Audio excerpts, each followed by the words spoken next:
기억교실을 한번 둘러보도록 하겠습니다. 네. 어떻게 보면 되나요? 저기 이 복도에 있는 이 꿈 이야기, 네. 아이들 꿈 1번부터 10번까지 아이들 꿈을 여기 시민 박민선이라는 분이 퀼트 작품을 이렇게 만들어 주셔서 이렇게 사진으로 전시해 놨고요.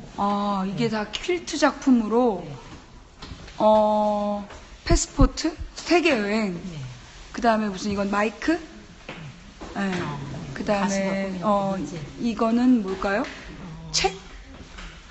책인 것 같아요. 하여튼 이런 식으로 아이들 하나하나의 꿈을 세상에 퀼트로 다 만든 거 한 사람이? 네. 와, 그래서 이걸 사진으로 다 찍어가지고 보내준 거예요? 맙소사. 우와. 세상에. 이걸 일일이. 어머.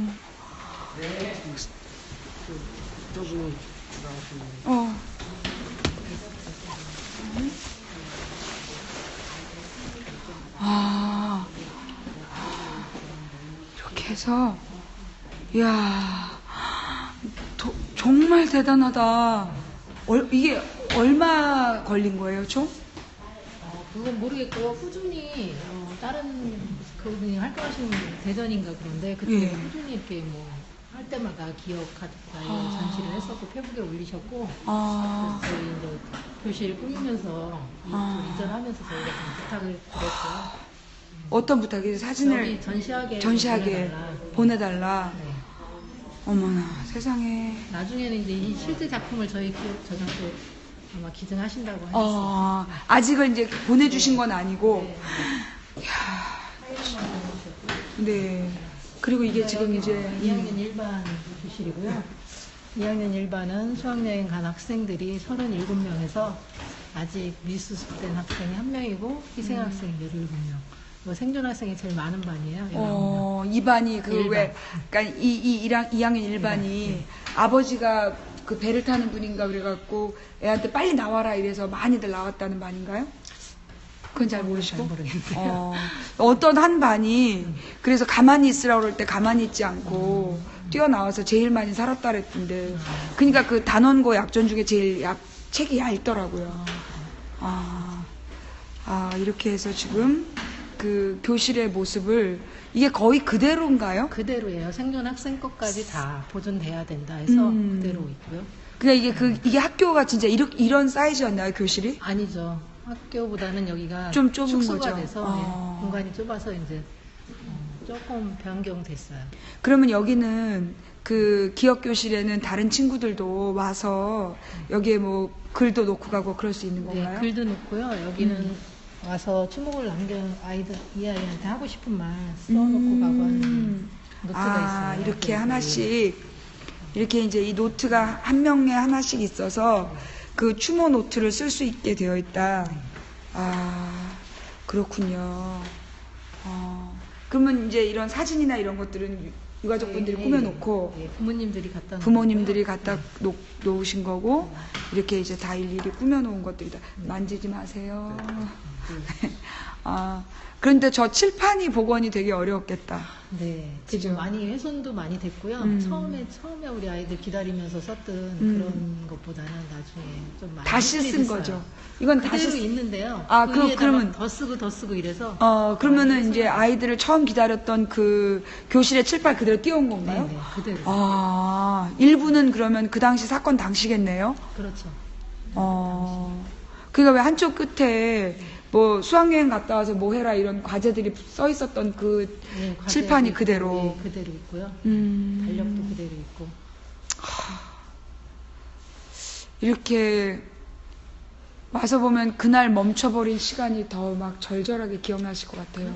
그렇죠. 그랬기 때문에 이 현장이 그대로 저희는 단원고에 보존되기를 바랬던 거죠. 그렇죠. 그래야만이 거기서 주는 메시지가 다르거든요. 그렇죠. 참 안타깝게도 이렇게 해서 2학년 1반을 둘러봤고 뭐 다른 반들도 다 비슷한 분위기겠죠? 근데 시간이 없기 때문에 저희가 다 둘러볼 수는 없고 공간이 안 되기 때문에 2학년 2반만이 3반을 지나서 저 안쪽으로 들어가게끔 돼 있습니다. 공간이 모자라서 그래서 여기 지금 2학년 3반은 33명이 여행을 갔고요. 네. 희생학생이 26명, 생존 학생이 8명. 아이고. 그럼 저 노란 글씨가 희생자 숫자인가요? 희생자 글씨? 책상 배치도고 네. 네, 희생자 노란. 어떡하니. 네.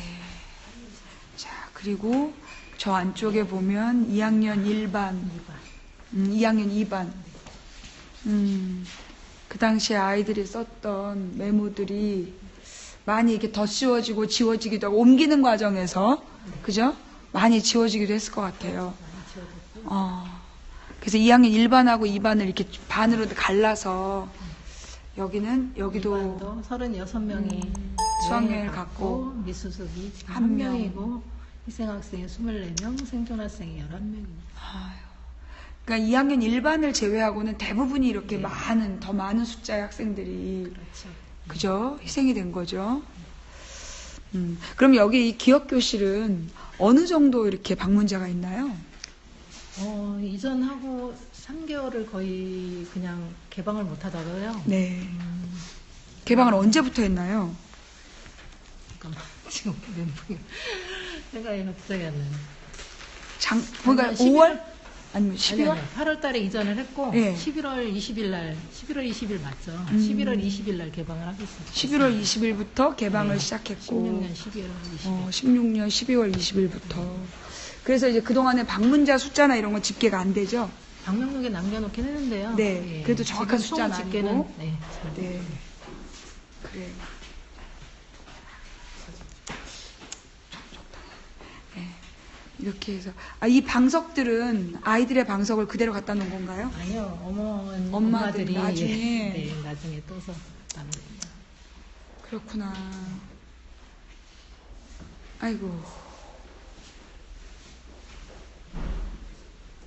이런 거는 이제 친구가 접은 걸까요? 예, 친구나 부모님이나. 친구가 접어두는 것도 있고요. 이런 거는 이제 활동하시는 분들이 아이들 전체 책상 위에 다 올려놓고. 다 하나씩. 네. 그러면 여기는 몇 시부터 몇 시까지 관람이 가능한가요? 평일에는 9시부터 네. 6시까지고요. 9시부터 6시, 네. 토요일하고 일요일은 10시부터 5시까지. 10시부터 5시. 네. 그러면 이제 여기 관리해 주시는 거는 뭐 안산 교육청에서 하는 건가요? 아니면 유가족분들이 하시는 건가요? 피해 지원단에서, 회복 지원단에서 지금 하고 있고요. 같이 이제 토요일, 일요일은 저희 기업들에서 엄마, 아빠들이 이제 번갈아 가면. 네. 뭐 회복 지원단 뭐 이런 잘 모르는 내용들도 많은데 그런 얘기도 좀 들으면 좋겠어요. 세월호 피해 회복 지원단이라고 교육청에서 따로 네, 저희 지원해 주라고 이제 이렇게 하는 저기가 있어요, 예, 단체가. 예. 그러니까 저희 세월호 사건이 어, 일어나고 나서 회복 지원단. 네. 그럼 공무원들이 하는 건가요? 네. 그러면 이제 그 유가족들의 요청이나 이런 것들을 좀 들어서 같이 조율해가면서 조율해가면서 이제, 서류 처리도 해주고 네. 뭐 이런 장소나 공간 문제도 같이 의논하고. 네. 그렇군요. 그러면 그 책임자는 뭐 교육감인가요? 아니 여기 따로 이제 단장님이라고 따로 저기 계시고요. 그 지원단, 지원단에 회복 지원단에 단장님 단장님, 따로 계시고. 네. 그 단장님은 누구신데요? 잘 모르세요? 저는 이제 소장님 그건 소장님하고 말씀. 알겠습니다. 자, 그럼 이제 좀 둘러봤고, 저 위층에도 또 네. 이제 같은 비슷한 영상이 있을 테니까 우리 또 어머님들 모시고 또 얘기하는 시간을 가지려면 어디로 이동하면 좋을까요? 2층에 강당으로 올라가시면 돼요. 2층이요? 네. 자, 그럼 이제 2층, 여기가 지금 1층을 둘러봤고, 그리고 지금 2층으로 올라가도록 하겠습니다. 근데 이 퀼트를 일일이 하나하나 아이들을 생각하면서,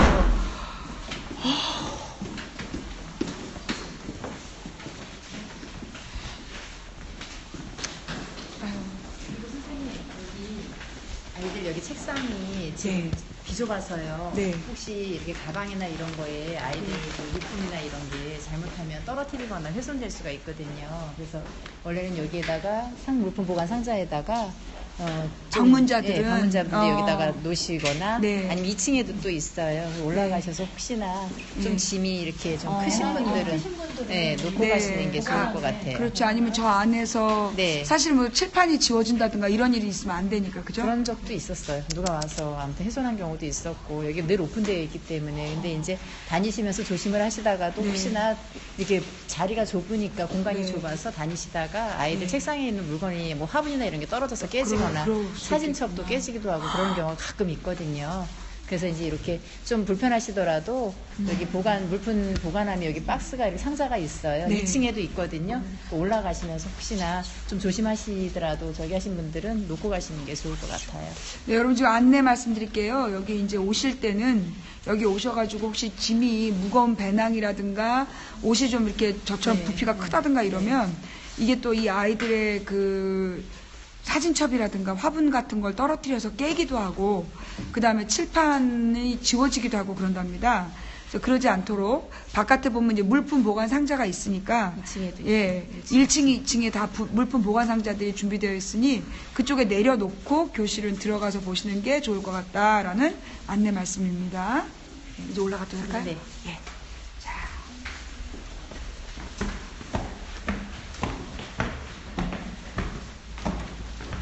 그럼 이 건물은 원래 있었던 건물인가요? 아니면 원래 있었던 건물이고요. 여기 네. 강당으로 교육청에서 네. 강당으로 사용했던 공간이에요. 아, 교육청 강당으로 네. 사용하던 공간을 이렇게 이제 기업 교실로 이건 또 이 뭔가요? 사진은요, 저희 아이들 단원고 졸업할 때 앨범으로 만들기 위해서 그때 부모님들이 주신 거를 앨범에 이제 들어갔던 사진을 하나씩 발치를 해서 이제 앨범 만든 학생들만 있고요. 전체는 없어요. 그때 만들기를 거부했던 부모들도 계시기 때문에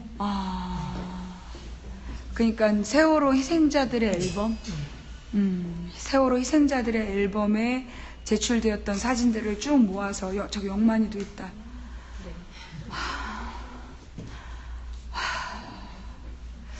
그래요. 부모님들이 다 냈던 사진들이고 사실은 전체 그 부모님들이 다 내신 게 아니기 때문에 다 있는 건 아니다.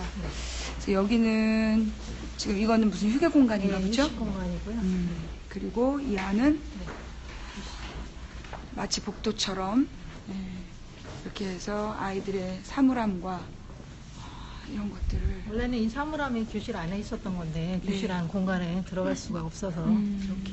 그러니까 이게 다 복도부터- 아이들이 진짜 쓰던 사물함들인 네, 거죠. 네. 사물함을 좀 열어봐도 될까요? 좀 지금은 한번 아무것도 없을 거예요. 지금 내용물은 다 네. 없고 그냥 쓰던. 아니 이게 굉장히 물론 이제 단원고에 있진 않지만 이게 지금 다 그 당시 학교에 있던 것들이잖아요. 아니요, 지금 교실 안쪽만 거의 어. 학교에 있던 거고요. 아. 복도는 저희가 다 새로 꾸민 그 거고. 당시 포스트잇을 굉장히 많이 붙였잖아요. 아. 아이들 기다리면서. 그랬던 건데 이제 포스트잇을 여기까지 또 옮겨오면 다 손상이 가잖아요. 그래서 보관을 해놨고요. 아. 그건 이제 대신? 민주시민교육원이 생기면 그때 복원할 때 아. 그때 그대로 해놓으려고. 민주시민교육원 그게 이제 단원고 기업교실을 네. 교육청에서 주관한 사업이니까 그거 네. 꼭 한다고 저희하고 약속을 했기 때문에 아마 할 거예요. 민주시민교육원. 예, 알겠습니다. 자, 이렇게 해서 또 똑같이 교실 기업 식반 이렇게 복원을 해놨고 여기 21명 중에 20명이 희생됐고 생존이 1명입니다. 어떡하면 좋아. 근데 반에서 왜 21명밖에 안 되죠? 여기는 21명이 정인원에 있고요. 여기는 후반 10반은 여자아이들 이과반이라 적어요. 그래서 어머, 얘 한 같이 명, 해놔야 이 돼요. 학생이가 한 명 어떡하면 좋아. 이 아이가 더 힘들 것 같네. 어떡해. 아유, 일 어떡해. 그래서 이런 자료들이 사실은 어떻게 보면 선배들이 뭐 대를 물려 사용했었겠지만 그 당시에 사건의 희생자들에 대한 이 기록으로 이걸 이렇게 옮겨온 것도 저는 그래도 중요한 거라고 생각이 되네요. 이렇게라도 보관. 네, 이렇게라도 보존을 한다는 게 사실은 저희 윤이 있던 9반이고요. 여기도 9반에 22명 중 23명이었는데 예. 한 명은 네, 저기 수학여행을 안 갔고 안 그래서 갔고. 22명 중에 생존이 2명이고 20명. 어떡하면 좋아. 혹시 그럼 이 생존 학생들하고 얘기는 해보셨어요? 처음에 한번 그 학생을 만나긴 했는데요. 그 다음부터는 못 만났어요. 못 만나겠더라고요. 아휴, 어떡하면 좋아. 진짜 이게 무슨, 아휴, 이게 진짜. 그래서 여기는 2학년 6반에, 여기는 미수습자가 2명이나 되네요. 네, 영인이하고 현철이. 아, 여기가 현철이네 네. 반이구나. 네. 아이고. 생존 학생 13명, 미수습자 2명. 23명이 희생된 반, 2학년 6반. 2학년 6반이 좀 두껍더라고요. 여기는 저희 2학년 6반이 학생들이 지금 미수습자가 9분 중에 학생이 4분 계시잖아요. 예. 남학생 2명, 여학생 2명인데요. 전부 다 남학생 2명이 저희 반 6반의 학생들이에요. 어떡하면 좋아. 저희 반 같은 경우는 또 생존자도 많아요. 다른 반에 비해서 생존자도 좀 많은 편이에요. 아, 23명 중에 네. 13명이 그래도 많은 편에 들어가는, 네. 하긴 9명 살고 1명 네, 살고 네. 이런 거에 비하면 그러네요. 아이고, 2학년 6반. 2학년 8반은 31명이 갔고 2명이 생존해 와서 돌아왔네. 아우. 31명 중에 2명이 살아온 거에 비하면 13명이 생존한 건 많이 생존했다. 아유, 이게 많이, 그리고 여기는 지금 교무실이네요. 미수습 교원 2명, 희생 교원 9명, 생존 선생님 3분밖에 안 되시는군요. 그리고 그 구조 후 사망 한 분이 그 스스로 목숨을 끊으신 교원 선생님 말씀. 이거. 살아계신 선생님들도 너무 괴로우시겠다. 아유, 세상에. 아유, 아버지. 아이고. 이거는 이제 무슨 사진들이, 이게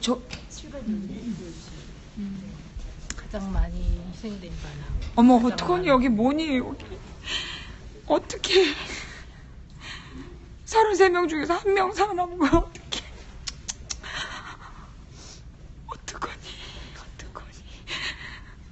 어떻게 이 반은, 왜 이렇게 피해가 컸던 거예요, 여기는? 그래도 20명씩, 아이고, 10명 가까이 살아나오더만, 여기는 어쩌다 이렇게 된 거야. 아이고. 아이고, 세상에. 아. 아버지. 아버지.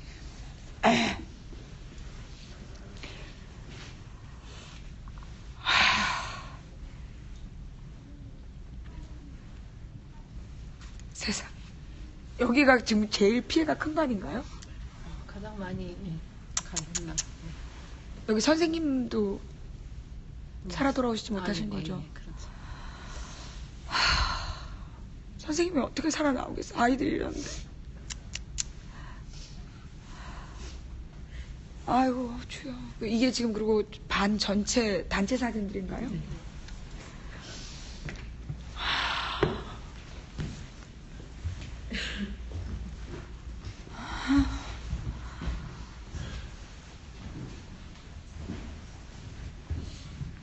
이게 졸업사진을 찍으려고 찍어둔 거겠죠? 아니요, 2학년 단체 사진은 없잖아요. 짧기 아. 때문에. 그래서 아이들끼리 수학여행 가기 전에 벚꽃 밑에서 찍었는데 아, 거의 다 전체적으로 찍은 사진이 없어요. 그래서 그리고 또 그러니까 그냥 자기들끼리 네. 찍은 거예요?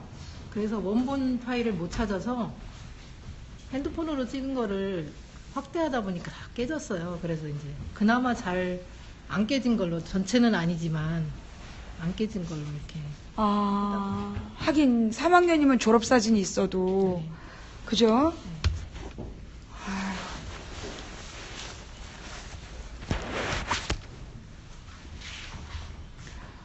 이게 그러니까 친구들끼리 자기네들이 그냥 벚꽃 밑에서 수학여행 가기 전에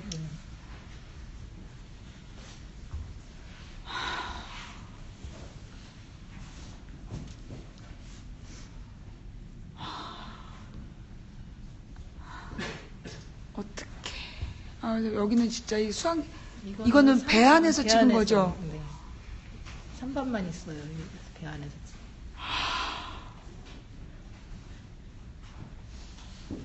어떡하니. 아유, 이거 어떡하면 좋아, 이거.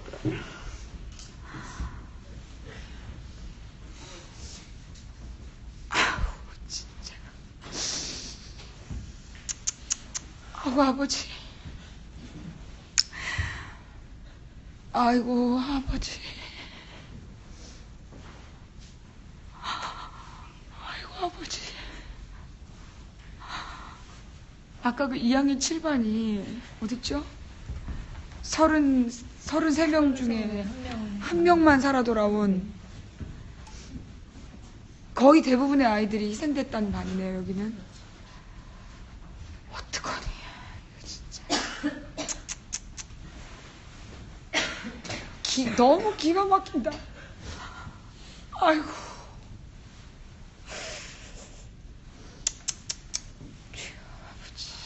자, 그리고 이제 다 강당으로 이동을 할까요?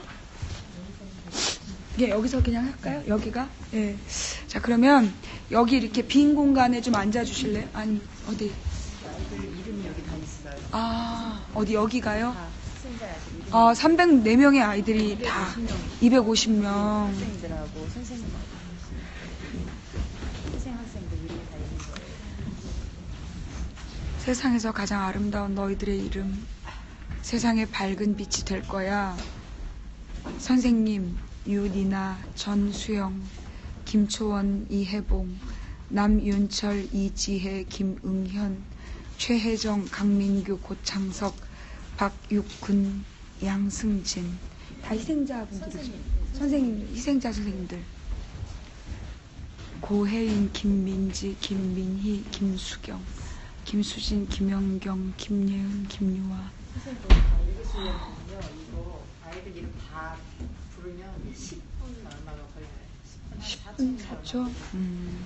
김예은, 김주아, 김현정, 문지성, 박성빈, 우소영, 유미지, 이수연, 이연화, 정가연, 조은화, 한고운. 이게 한 반반, 한 줄이 한 반. 2학년 1반, 2반. 그래서 일반 되게 짧으네요.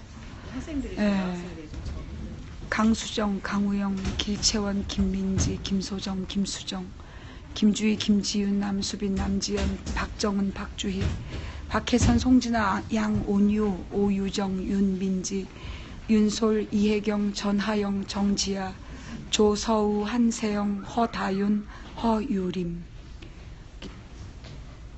김담비, 김도원, 김빛나라, 김소연, 김수경, 김시연, 김영은, 김주은, 김지은, 김지인, 박영란, 박예슬, 박지우, 박지윤, 박채연, 백지숙, 신승희, 유예은, 유혜원, 이지민, 강주희, 전영수, 정예진, 최수희, 최윤민, 한은지, 황지현, 강승묵, 강신욱, 강혁, 권오천, 김건우, 김태희, 김동혁, 김범수, 김용진, 김웅기, 김윤수, 김정현, 김호연, 박수연, 빈하용, 슬라바.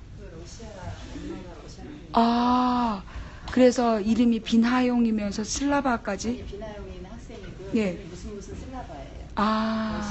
러시아 이름이라서 슬라바. 엄마가 러시아.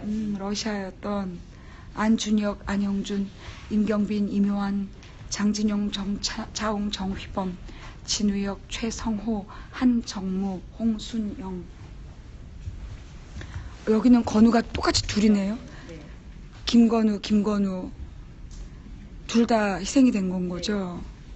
김도연, 김민석, 김민석, 김성현, 김완준, 김인호, 김진광, 김한별, 문중식, 박성호, 박준민, 박진리, 박홍래, 서동진, 오준영, 이석준, 이진환, 이창현, 이호승, 인태범, 정희삭, 조성원, 천인호, 최남영, 최민석, 구태민, 권순범, 김도영, 김도협, 김민규, 김승태, 김승혁, 김승환, 남현철, 박세도, 박영인, 서재능, 선우진, 신호성, 이건계, 이다운, 이세연, 이영만, 이장환, 이태민, 전현탁, 정원석, 최덕하, 홍종영, 황민우, 곽수인, 국수견, 김건호, 김기수, 김민수, 김상호, 김성빈, 김수빈, 김정민, 나강민, 박성복, 박인배, 박현섭, 서현섭, 성민재, 손찬호, 송강현, 심장영,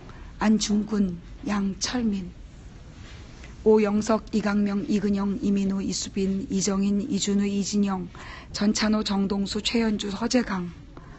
왜 여기는 이렇게 별로 안, 예, 왜 가운데를 이렇게 비게 했는지. 그냥 이쁘게 최정수, 최진혁, 예, 조찬민, 지상숙, 지상준, 최수빈. 혹시 7반 애들이 많아서 여기까지 온 거 아닐까요? 그죠? 그런 것 같네요. 그러니까 여기 허재강 반으로 끝이고, 여기 지금 양철민 밑으로 최정수, 최진혁, 조찬민 이렇게 같은 반 아니에요? 하고 여기가 같은 반인데. 여기가. 예, 그러니까 여기가 보니까 양철민에서 최정수로 넘어가는 거예요. 아닌가? 양철민, 조찬민. 약간 그 이름 순서대로는 아니네? 8반. 끝나고. 그 밑으로가 이제 8반. 예. 그리고 고우재, 김대현, 김동현, 김선우, 김영창, 김재영, 김재훈, 김창원, 박선균, 박수찬, 박시찬, 백승현, 안주현, 이승민, 이승현, 이재욱, 이호진, 임건우, 임현진, 장준현, 전현우, 제세호, 조봉석, 홍승준. 여기가 이름이 약간 섞여 있는 것 같은데, 하여튼 고하영, 권민경, 김민정, 김아라, 김초혜, 김혜화, 김혜선, 박예지, 배향매, 오경미, 이보미, 이수진, 이한솔, 임세희, 정다빈, 정다혜, 조은정, 진윤이, 최진아, 편다힌, 강한솔, 구보연, 권지혜, 김다영, 김민정, 김송희, 김슬기, 김유민, 김주희, 박정슬, 이가영, 이경민, 이경주, 이다혜, 이단비, 이소진, 이은별, 이혜주, 장수정, 장혜원. 이렇게 나중에 이 벽에 쓰여진 이것도 다 같이 옮겨야 될 것 같아요. 그죠? 이 벽 자체도 이렇게 이름을 다 기록해서 놓은 이 벽도 꼭 나중에 시민교육문화원이요?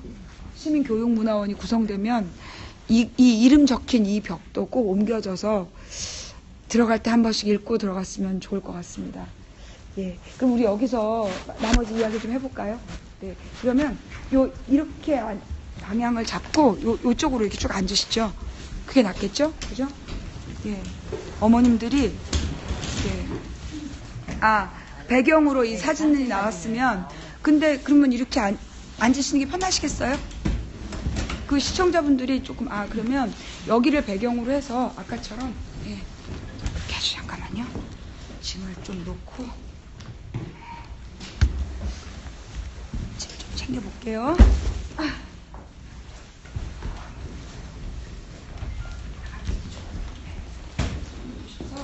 제가 이렇게 앉고, 어머님 세 분이 이렇게 나란히 앉으시면 좋을 것 같아요. 네. 어머님 세 분 여기 넓게 앉으시고요. 그 다음에 우리 시청자분들은 이쪽에 이렇게 쭉 앉으시면 될 것 같아요. 이렇게 둥그렇게. 네. 자.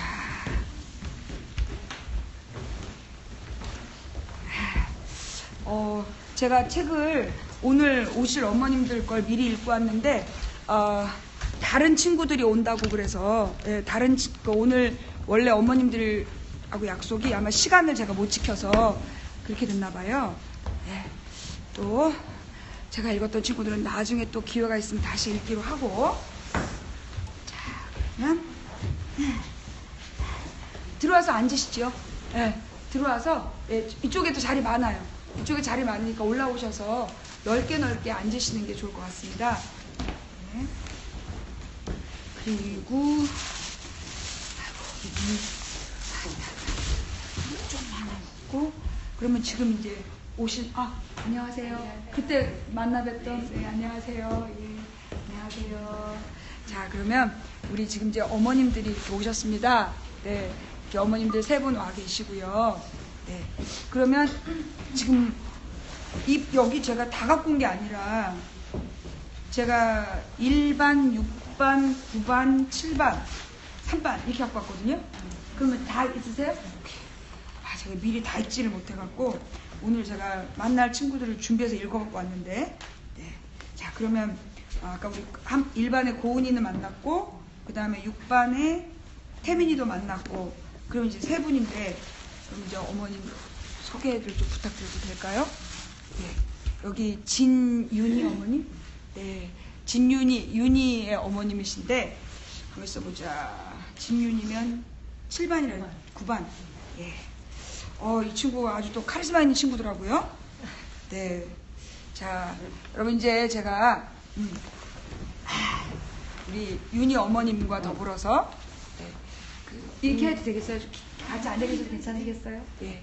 자, 그러면, 자, 오늘은 이제 먼저, 이번에는 2학년 9반 진윤희를 만나도록 하겠습니다.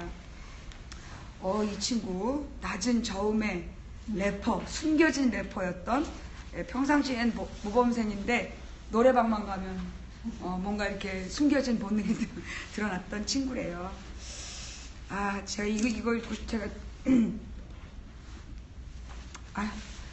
별로 안 슬퍼요. 어쨌거나, 어떻게 생겼냐면, 이 친구예요. 이 친구가 오늘 우리가 만날 진윤이고, 윤이라는 친구, 이게 이 진윤이라는 친구예요. 예, 어렸을 때. 그리고 그 옆에가 윤이가 그렇게 걱정 많이 하는 해교. 요즘 해교는 좀 마음을 잡았나요? 조금. 그리고, 본인이 찍은 셀카. 저 우리 딸인 줄 알았어요. 네. 왜 여고생들은 셀카를 찍을 때 이렇게 똑같은지. 그리고, 언제나 영원히 같이 있기를 바랬던 포레버 친구 5명의 모습인데, 과연 이제 우리의 윤희는 어떤 삶을 살았을까? 어떻게 보면 평범한, 어떻게 보면 평범하지만, 어떻게 보면 평범하지 않은 우리 윤희 이야기를 읽어보겠습니다. 포레버 영원한 친구 윤희. 윤희 친구 중에 2명만 단원고에 갔죠. 네. 그럼 나머지 3 친구는 지금 멀쩡히 건강하게 살아있는 거죠. 네. 예. 일단 마음을 잡고. 중학교 3학년을 하루 앞둔 윤희는 잠을 이룰 수 없었다. 이제 3학년이네. 1년만 있으면 고등학생이고, 잠깐만요. 또 떨려가지고.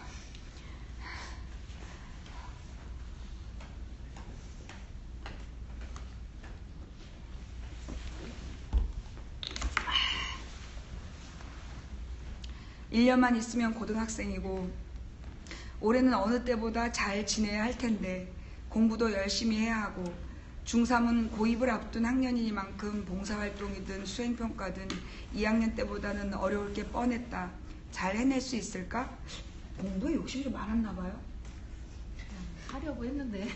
학교 생활에 대한 걱정도 많고, 학교 생활을 잘 하려고 욕심이 좀 있었던 친구 같아요.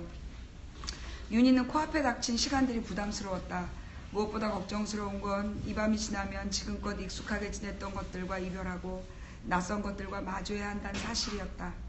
피할 수 없는 낯설음, 익숙한 것과의 단절, 이것보다 윤희를 불안하게 하는 것은 없었다. 이런 내용들이 그 돌려쓴 일기장들에 있었던 내용들인가 보죠? 예. 생각해보면 늘 그랬다. 개학 전날이나 수련회 전날, 소풍 전날은 왠지 불안해 잠을 이루지 못했다. 개학을 하루 앞둔 지금도 마찬가지다. 설상가상 2학년 내내 함께 교환일기를 쓰며 마음을 나누었던 친구들과 뿔뿔이 흩어지게 되었다. 그렇다고 포레버 5 친구들 중에 같은 반으로 배정받은 친구가 있는 것도 아니었다. 절친이라고는 단 한 명도 없었다. 휴. 잠자리에 누운 윤희는 저도 모르게 한숨을 쉬었다. 어쩌겠어. 할 수 없지. 늘 이런 식이었나봐요. 걱정하다가 어쩌겠어. 할 수 없지. 그러니까 이제 그 변화를 두려워하는 평범한 이제 학생이었던 거죠. 몸을 뒤척이다 윤희는 이왕 이렇게 된 거 그냥 긍정적으로 생각하자며 마음을 다독였다. 그래, 다 괜찮을 거야. 잘 지낼 수 있을 거야. 그러나 아무리 애를 써도 잠이 오지 않았다. 윤희는 자리에서 일어나 일기장을 꺼냈다. 몇 달 전부터 친구들과 돌려 쓰던 교환일기장이었다. 마침 윤희가 쓸 차례라 교환일기장은 윤희 손에 와 있었다. 윤희는 일기장을 펼치고 사각사각 글을 써내려가기 시작했다. 모든 게 새로 시작되는 내일, 기분 좋게 지내보자고 윤희는 친구들에게 또 자기 자신에게 주문을 걸듯 글을 써 내려갔다. 이 교환일기장이 남아있나요? 친구들 아마 포레버 친구들이 이걸 가지고 있을 것 같아요. 그죠? 네. 중간고사가 끝났다. 후련하면서도 긴장이 풀려서인지 기운이 어딘가로 솔솔 빠져나가는 것 같았다. 기대보다 수학시험은 어려웠다. 수학은 늘 그래. 언제나 수학은 우리를 배신하지 않아. 언제나 어려워. 마음이 어수선했다. 마침 포레버 친구들이 노래방에 가자고 했다. 야, 우리 중간고사도 끝났는데 노래방이라도 가야 하는 거 아니야? 맞아. 스트레스 풀어야 돼. 윤희 역시 복잡한 마음을 날려버리고 싶었다. 나도 좋아. 가자. 포레버는 중1 때 같은 반을 했던 5 친구들이 사용하는 카톡방 이름이다. 5 친구의 우정이 영원하길 바라며 윤희가 이름을 붙였다. 그런데 2학년이 되면서 윤희는 포레버 친구들과 헤어져 홀로 다른 반이 되었다. 교실 층수마저 달랐다. 비극이죠. 이거 아주 학교생활의 쥐약이에요. 모두 윤희네 위층이었다. 그러나 2학년 때는 물론이고 3학년이 되어서도 우정에는 변함이 없었다. 윤희는 늘 그랬다. 자신이 먼저 나서서 새로운 친구를 사귀거나 모임을 만들지는 않아서 친구가 많진 않았지만 한 번 사귄 친구는 깊고 길게 사귀었다. 이런 친구들이 있으면 그 모임이 번성합니다. 이 총무의 가장 대표적인 이상형이죠. 예. 초등학교 5, 6학년 때 절친이었던 수진이가 머나먼 전라도 장성으로 이사를 갔을 때도 손편지를 주고받으며 우정을 이어갔다. 전라도 장성으로 갔대. 그러니 위층 정도는 껌이었던 거죠. 그런 이유이다 보니 교실이 다른 층이란 점이 친구들과 멀어질 만한 까닭으로 작용하지 않았다. 포레버 5 친구는 성격이 제각각이고 그래서 종종 사소한 일로 티격태격 말다툼을 하지만 모두가 착하고 만나면 마음부터 즐거워지는 친구들이었다. 불량감자 시간 되는 거야? 포레버에 재은이가 물었다. 불량감자는 윤희의 별명이었다. 깜짝 놀랐잖아. 불량이 들어가서 네, 제가 불량 주부거든요. 친구들은 윤희를 두고 감자라고 불렀다가 불량 감자라고도 불렀다. 또 찐윤희라고도 불렀다가 냥이라고도 불렀다. 아무리 친한 친구라고 해도 친구들이 불량 감자라고 부르면 언짢아 할 만해도 윤희는 도통 서운해하거나 언짢아 하는 기색을 보이지 않았다. 친구 사이에서 장난삼아 부르는 별명을 가지고 화를 낼 만큼 과민하지도 속이 좁지도 않았다. 그저 덤덤했다. 재은이 물음에 윤희는 특유의 저음으로 대답을 했다. 당연하지. 이런 애였어요. 노래방 가냐 막 이러면 낮은 저음으로 당연하지. 시간 되냐고 그러면. 대낮에 노래방은 손님이 없어 한산했다. 밤이면 방마다 흘러나온 노래소리로 시끄럽기 마련인데 한낮의 노래방은 지극히 조용하여 낯설기까지 했다. 윤희는 친구들과 주인이 정해주는 작은 방으로 들어갔다. 찐윤희, 우리 비스트 노래부터 시작해볼까? 두말하면 잔소리, 여기서 번호나 누르셩. 윤희는 활짝 웃으며 대답했다. 포레버 친구들은 대개 비스트를 좋아했다. 그중 윤희와 재은이가 특히나 좋아했다. 좋아하는 정도가 아니라 열혈 팬이었다. 윤희가 노래방에 오는 이유는 친구들과 노는 게 즐거워서이기도 하지만 좋아하는 비스트의 노래를 마음껏 부르기 위해서이기도 했다. 끝까지 비스트를 좋아했나요? 아, 그랬군요. 일관성 있어요. 네, 중학교 때부터 고등학교까지. 우리 딸은 6개월에 한 번씩 바뀌더라고요. 비스트 전도사 있어요. 비스트 전도사 재은이가 비스트의 노래들을 찾아 연이어 번호를 눌렀다. 그 사이 첫 곡이 흘러나왔다. 최신곡 아름다운 밤이야 였다. 재은이가 먼저 마이크를 잡았다. 다른 친구들은 탬버린을 들었다. 별이 빛나는 아름다운 밤이 야이야. 이 밤이 영원하길 내 손 잡아봐. 누가 마이크를 잡았건 포레버 친구 5을 모두 목청껏 노래를 불렀다. 혜선이는 노래보다 탬버린 들기에 열중했다. 윤희 역시 양손에 탬버린을 들었다. 윤희는 빠르게 탬버린 흔들며 한층 흥을 돋웠다. 윤희가 이런 거 아셨어요? 몰랐어요. 얼굴이 되게 얌전해 보이기 때문에 되게 그리고 행동이 조심스러웠죠. 평상시. 그러니까 이런 모습이 있는 줄 몰랐을 거야. 그죠? 또 노래에 맞춰 춤을 추었다. 평소에는 얌전한 모범생이지만 놀 때만큼은 누구보다 열심인 윤이었다. 이런 애들이 뭐든지 잘해. 그죠? 할 일도 과제도 잘하고 놀기도 잘하고. 오, 찐윤이 짱! 와, 얌전한 윤이에게 저런 흥이 감춰져 있는 줄 누가 상상이나 했냐고. 윤이랑 노래방에 처음 왔을 때 기억나냐? 나는 완전히 깜짝 놀랐잖아. 나도 윤이를 다시 봤다니까. 친구들의 대사예요. 친구들은 처음 노래방 간 날을 떠올리며 까르르 웃음보를 터뜨렸다. 포레버 친구들에게 윤희의 첫 이미지는 얌전한 모범생 그 자체였다. 대부분의 아이들이 비비크림 정도는 바르고 다니는데 윤희는 화장이라고는 전혀 하지 않았다. 게다가 웬만해서는 큰 소리로 화를 내는 법도 없었다. 그래서 놀 줄도 모르는 아이일 거라고 생각했다. 그런데 노래방에 와보니 양손에 탬버린을 들고 치고 춤까지 추었다. 랩은 수준급이었다. 포레버 친구들이 눈이 왕방울만해졌다. 그러나 윤희는 친구들 반응엔 아랑곳하지 않고 열심히 탬버린을 흔들고 춤추며 노래했다. 우리 찐윤이 역시 시크해. 어느새 랩이 시작되려고 했다. 야야 찐윤이 빨랑 와. 너 랩해야지. 알았어. 마이크를 건네받은 윤희는 서둘러 랩을 시작했다. 랩 가사는 넘어갈게요. 윤희의 랩은 수준급이었다. 비트에 몸을 맡기고 불러대는 저음의 허스키한 목소리는 윤희를 멋진 래퍼로 만들어줬다. 재은이는 순간 웃음이 났다. 윤희의 목소리가 허스키하고 낮다 보니 집에서 윤희랑 전화통화를 하면 곁에서 듣고 있던 엄마가 지금 통화하는 남자 누구니? 하고 묻곤 했기 때문이었다. 네, 우리 집이랑 비슷한 장면이죠. 포레버 친구들은 그렇게 두어 시간 남짓 신나게 노래하고 춤을 추며 중간고사에 스트레스를 풀었다. 하루는 포레버 카톡방에 메시지가 떴다. 얘들아, 우리 옷 사러 갈래? 옷? 어디로? 안양 지하상가. 좋아. 포레버 친구들은 순식간에 의견을 모았다. 윤희는 남아있는 용돈을 헤아려 보았다. 옷을 사기엔 턱없이 부족한 돈이었다. 쇼핑하다가 군것질이나 하면 될 터였다. 나는 그냥 아이 쇼핑이나 하지 뭐. 마음을 비우고 외출 준비를 하는데 엄마가 물었다. 윤희야, 친구들이랑 쇼핑 가는 김에 너도 마음에 드는 옷 있으면 하나 사. 아니야, 괜찮아. 나는 그냥 아이 쇼핑만 할래.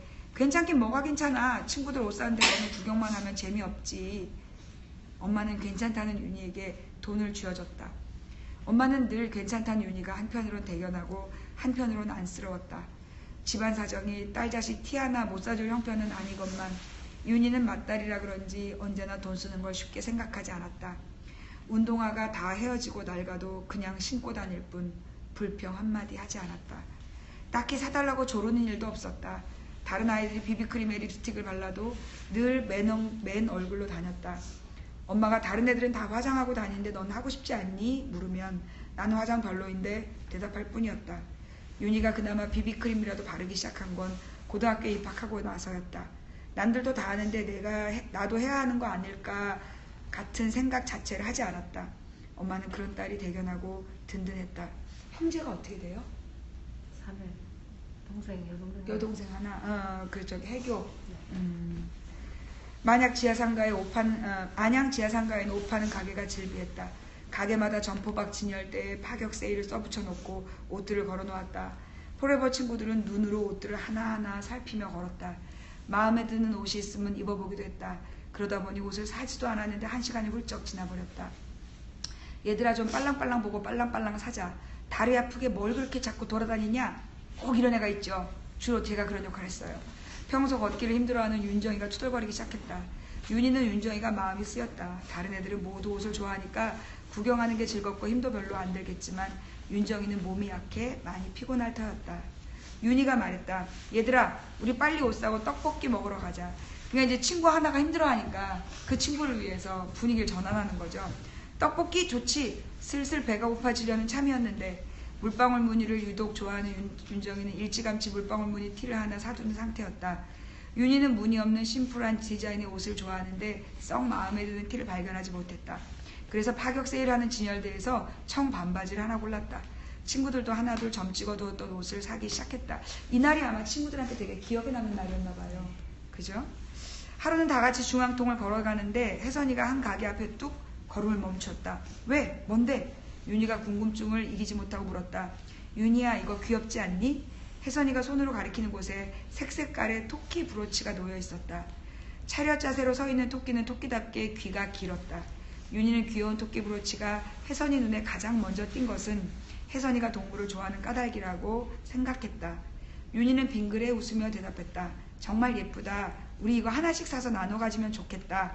찐윤이, 어쩜 그렇게 내 생각이랑 똑같니? 혜선이는 신이 나서 대꾸했다. 토끼 색깔이 여러 가지니까 이왕이면 우리 다 다른 색으로 고르자. 좋아. 윤희는 남색 토끼를 골랐다. 재은이는 보라 토끼, 윤정이는 분홍 토끼, 혜선이는 하늘색 토끼, 민지는 노랑 토끼. 포레버 친구들은 가슴마다 색색의 토끼를 달았다. 윤희는 친구들 가슴마다 매달려 있는 토끼를 보자 다섯이 하나가 된 것 같아 뿌듯하고 기분이 좋았다. 끝까지 안 나오는데 그 같이 온 친구가 민지라는 친구잖아요. 일반. 민지는 어떻게 됐어요?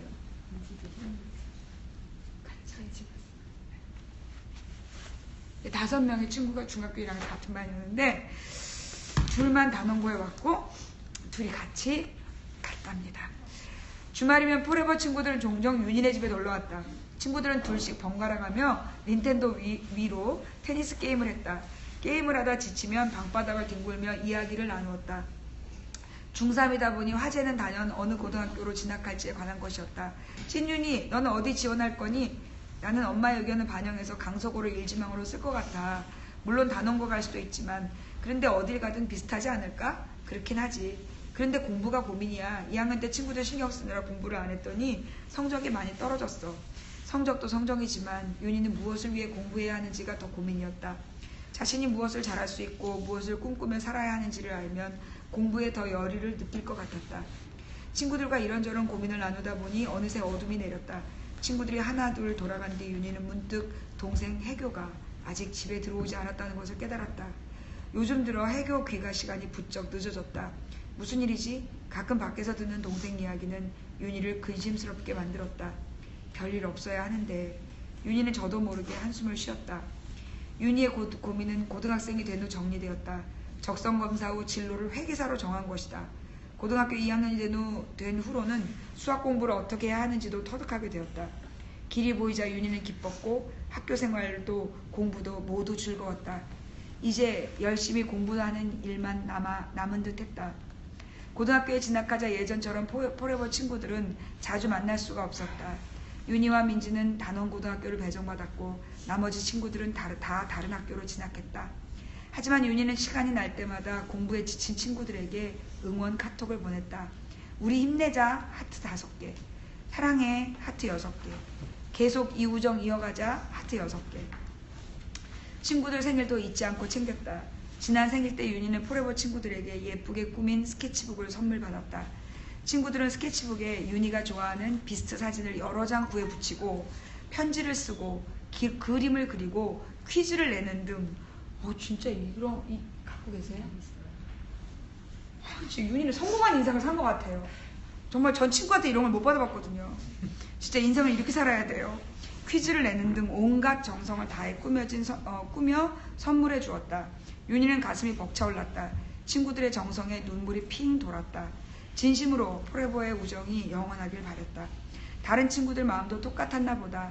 어느 날 누군가 제안을 했다. 얘들아, 우리도 사진 찍지 않을래? 윤희는 대찬성이었다. 하긴 시간이 가면 남는 건 사진뿐이잖아. 우리의 우정을 영원히 기억하기 위해 사진 한 장쯤 남기는 것도 괜찮은 것 같아. 이왕이면 똑같은 옷으로 맞춰 입고 찍자. 좋아 좋아. 마침 며칠 후 재은이 생일이었다. 윤희와 친구들은 약속한 대로 산뜻하게 흰 티에 검정 바지 혹은 검정 치마를 입고 모였다. 일단 재은이 생일부터 축하해주고는 모두 같이 사진관으로 찾아갔다.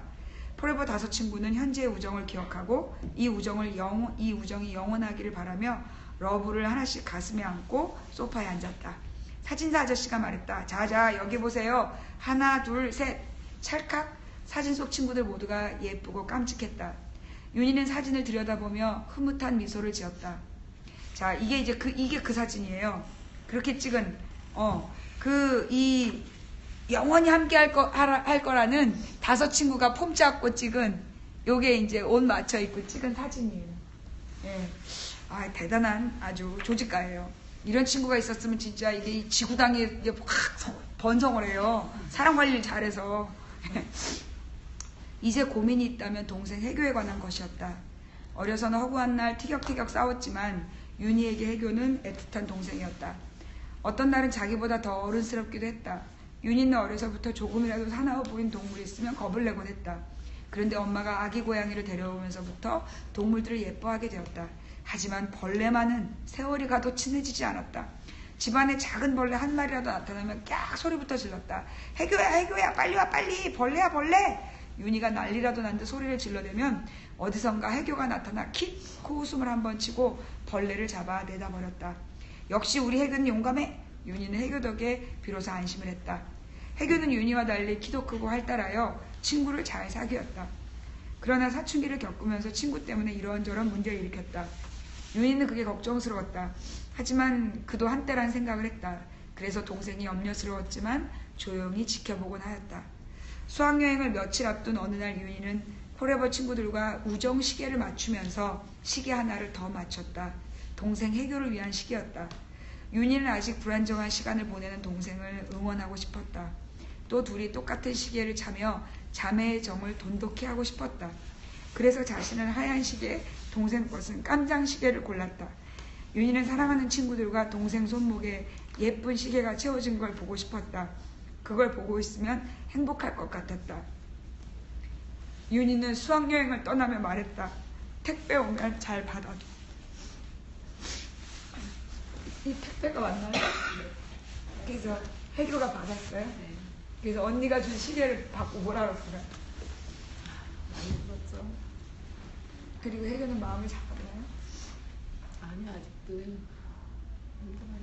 아직도 언니가 없어서. 근데 우리 해교가 그 언니하고 몇 살 차이죠? 2살. 2살 차이. 그러면 올해 고3? 네, 고3 올라가요. 다 고3이구나. 그러면 해교는 언니가 그렇게 된 뒤에 어땠어요? 잘 안 나가고요. 사람들을 잘 안 만나요. 자기가 세월호 언니를 잃었던 그 사건을 위해서 그 동생이라는 거를 알려지는 걸 싫어하고 많이 차단을 해버리더라고요. 지금도 그 얘기 꺼내는 걸 싫어해요.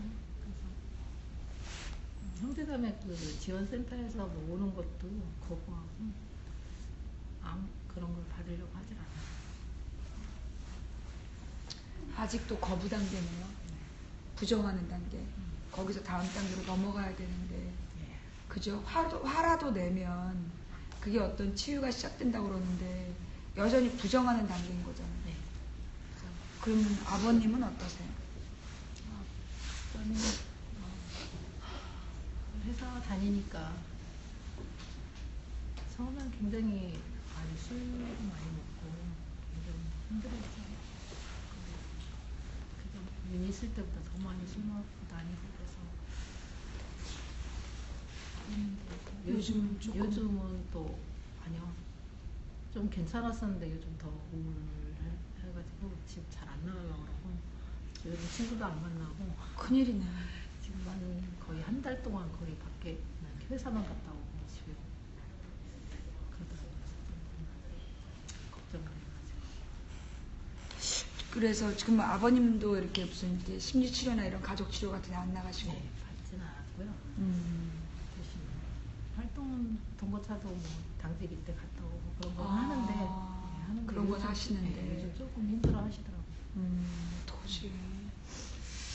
그래요. 어머님도 너무 많이 힘드실 것 같아요. 가족들이 다 힘들어하니까. 이겨내고 있어요. 활동하면서. 네. 이 세월호 이 유가족 활동이 그렇게 이겨낼 수 있는 힘이 되나 보죠? 일단은 저희가 해야 될 일이 있잖아요. 그러니까 집에만 있지 않고 나오다 보니까 조금 같은 가족들 만나고 같이 진상규명 활동을 위해서 집회 가고 그러다 보니까 좀 집에 있는 시간이 덜하다 보니까 그래요. 네. 그렇게 계속 하시고 이게 우리 빨리 해교가 제일 걱정. 제가 이 책들을 읽으면서 제일 가슴 아프게 그 남겨진 형제들이더라고요. 해교가 참 여동생이고 보니까 언니가 살아있을 때부터 해교 걱정을 많이 했는데 우리 해교가 그 언니가 걱정 많이 안 하게 어서 빨리 언니의 마음을 이해해 줬으면 좋겠어요. 혹시 해교가 언니가 선물한 시계 차나요? 아니요. 안 차죠. 네, 보관만 하고 있어요. 해교가 그 시계를 차고 언니 이야기를 하게 될 때 그때 비로소 좀 나아지기 시작하는 건데 근데 사실 해교더러 우리가 누구도 강요할 수는 없죠. 너 왜 그러니? 왜 아픈 척해? 그만 아프고 일어나 라고 얘기를 할 수는 없죠. 언제든 해교가 다시 세상으로 향해서 마음의 창을 열 때 그때 우리가 격려해 줄 수 있도록 기다릴 테니까 해교야 너무 늦지 않게 힘내라. 우리 해교가 언니가 보낸 시계를 차고 그리고 언니한테 막 화를 내. 왜 그렇게 먼저 갔냐고. 오래 남아서 나한테 길도 좀 가르쳐주고, 남자친구를 먼저 사귀었다가 좀 헤어지고, 남자친구와의 헤어짐을 이겨내는 법 이런 것도 좀 알려주고 그랬어야지. 왜 그렇게 먼저 갔냐고 언니한테 화도 내.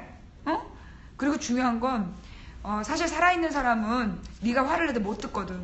근데 이렇게 육신의 틀을 벗어난 사람은 너가 말하면 들을 수 있어. 언니한테 못한 얘기 있으면 다 해. 다 하고, 그리고 화낼 거 화내고, 응?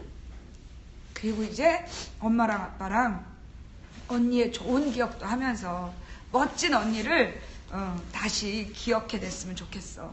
우리 애교가 그런 마음이 들 때까지 아줌마가 기도하면서 응원할게. 힘내라.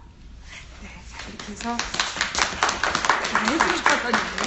어머니, 우리 뭐라 그러나, 만약에 윤희가 살아있다면 제일 해주고 싶었던 얘기가 뭘까요? 제가 바빴기 때문에 윤희한테 윤희가 중학교 들어가면서부터 일을 하러 다녀가지고 그때 가장 힘들어했을 때 제가 곁에 못 있어줬던 것 같아요. 그래서 살아있다면 진짜 그냥 정말 윤희한테 시간을 많이 할애를 해서 같이 영화도 보러 다니고 같이 쇼핑도 다니고 막 그렇게 해주고 싶어서 그걸 못했던 게 가장 미안하고, 같이 시간을 보내지 못한 게 미안하고. 근데 꼭 해주고 싶었는 한마디를 고르라면 뭘까요? 사랑합니다. 사랑한다. 우리 윤희가 듣고 있을 거예요. 그죠? 예, 윤희가 엄마의 마음, 아빠의 마음, 애교의 마음을 보니까 윤희가 되게 속이 깊은 아이더라고요. 이게 카리스마가 있고 이런 애들이 속이 깊은데, 엄마 아빠가 너무 슬퍼하면 윤희가 얼마나 더 힘들겠어요. 그죠? 그래서 우리 아버님, 그리고 우리 어머님, 그리고 애교, 어서 빨리 언니가 너무 무겁지 않게, 언니가 너무 무거워서 날아가지 못하지 않게 언니를 가볍게 해줬으면 좋겠다라는 부탁을 드리고 싶습니다. 네. 자, 그럼 이렇게 해서 우리 윤희 시간을 마치도록 하겠습니다. 죄송해요. 시간이 너무 짧아서. 죄송하고요. 자, 그럼 다음 어머님은 우리 애기 이름이 뭐죠? 9번이에요. 김혜선. 혜선이. 네. 그러면 자리를 조금 바꿔주실래요? 네. 9반에 김윤희 책 같이. 네. 윤희네 반에 김혜선. 제가 못 읽어봤는데. 자, 일단 혜선이가 몇 페이지에 있을까요? 여기 있네요. 예, 93페이지. 제가 근데 오늘 온 애기들을 보니까 대부분이 227페이지에 있는 거예요. 그래서 이상하게 227페이지에 오늘 오는 길에 읽고 왔거든요. 근데 이제 오늘 약속된 어머님이 아니라 다른 어머님이 오셔서 다른 페이지에 친구를 읽게 됐습니다. 안 읽어본 내용인데, 자, 이렇게 생긴 친구랍니다. 시크해. 분위기 너무 있어. 네. 요렇게 생긴, 친구.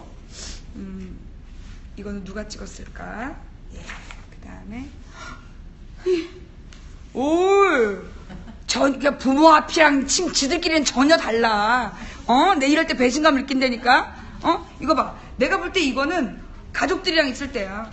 되게 시크하게 딱 폰만 해. 근데 지들끼리 있을 때 이게 본질이야. 에라이, 이 못된 지지배들아. 너네 그렇게 사는 거 아니야. 엄마들한테도 이런 모습 보여주면 좀 좋아? 이거 봐. 이 친구들이랑 있을 때 이거 얼마나 좋아했어요. 그래, 미안합니다. 남의 집 딸한테 그래서 네, 죄송합니다. 자, 진짜 미녀네. 자기를 꾸밀 줄도 알고. 그래요. 자, 그리움의 조각을 이어붙이다. 가족을 이어주던 끈 혜선이. 혜선이는 IMF 때 태어났다. 그 시절 많은 사람들이 그랬듯 혜선이네 집도 아빠의 사업 실패로 어려움을 겪었다. 그래도 천성이 밝은 혜선이는 늘 활기찼다. 엄마는 혜선이가 부러웠다. 언니도 혜선이가 부러웠다. 무뚝뚝한 경상도 남자 아빠, 내성적이고 말이 없는 언니, 애살 없이 덤덤한 성격의 엄마, 가족 넷 중에 필요한 말 말고 진짜 대화를 하는 분위기 메이커는 혜선이 뿐이었다. 자, 알겠어요.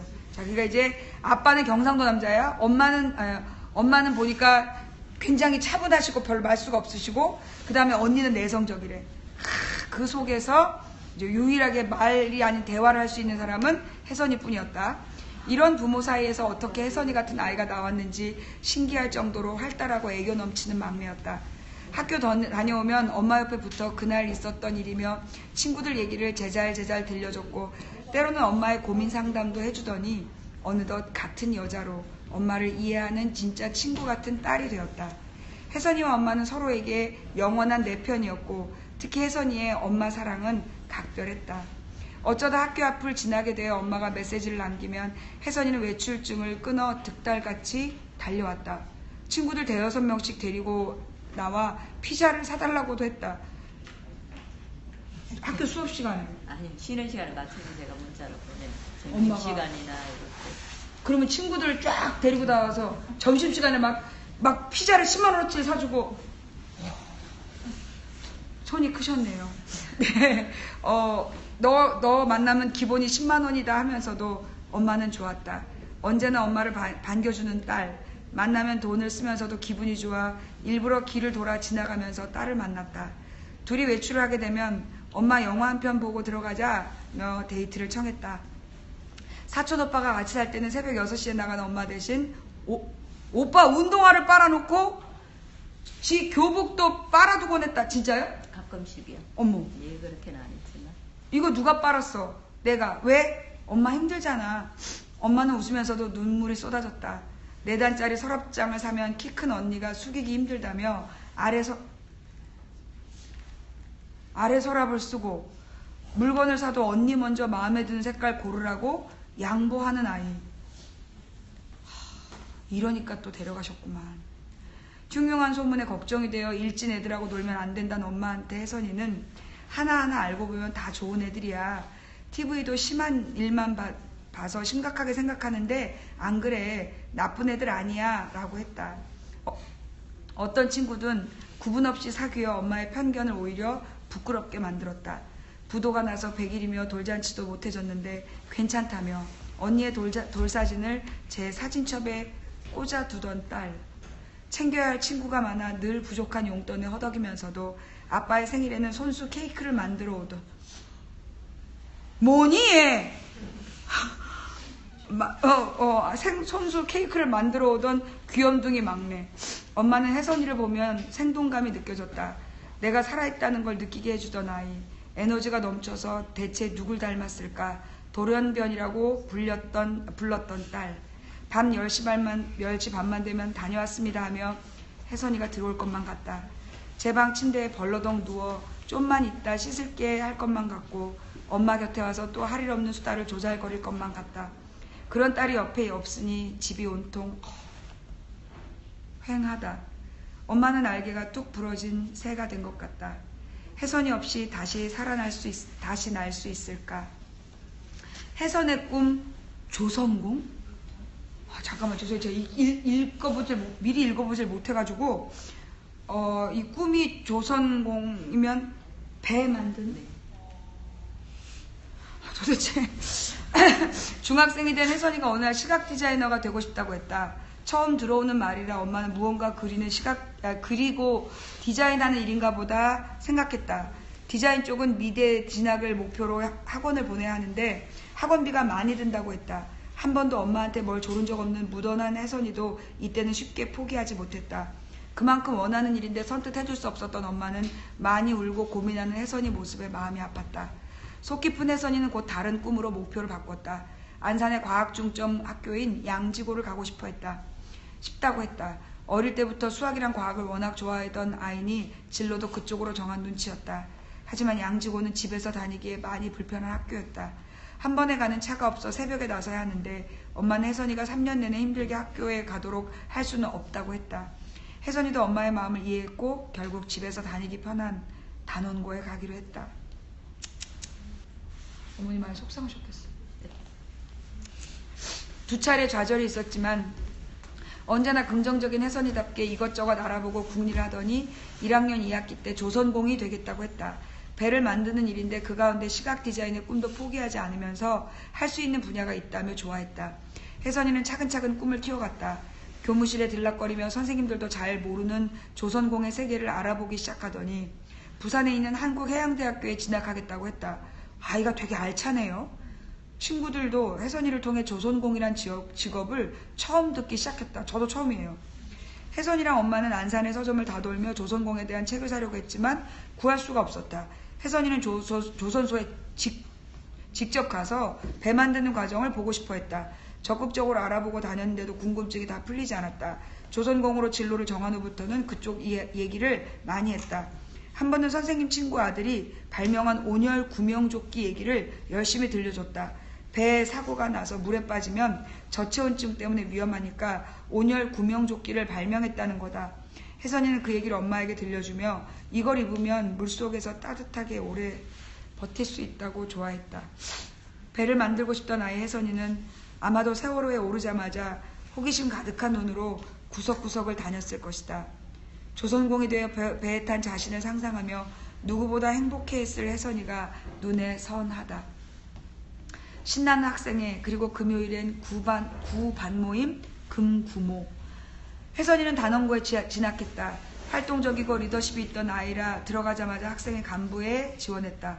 친구와 어울리는 걸 좋아하고 또래들과 무언가 해내는 걸 즐기는 혜선이한테 잘 맞는 일이었다. 체육부에 지원한 혜선이는 체육대회 행사에서 안무를 곧잘 맡았다. 춤을 잘 추기도 했지만 친구들의 군무를 짜고 지도하는 걸 워낙에 즐겼다. 집에 친구를 데려와서 늦도록 연습을 하고 부족한 친구들을 상대로 수십 번 반복하면서도 얼굴 한번 찌푸리지 않았다. 학생회에서도 혜선이는 모두가 좋아하는 체육부 차장이자 사랑받는 막내였다. 학생회는 할 일이 많았다. 안산 지역의 다른 학생회와 교류 활동을 하고 아침이면 1시간씩 먼저 등교해 캠페인을 벌였다. 봄, 가을 체육대회와 단원제 기간이 되면 정신없이 바빴다.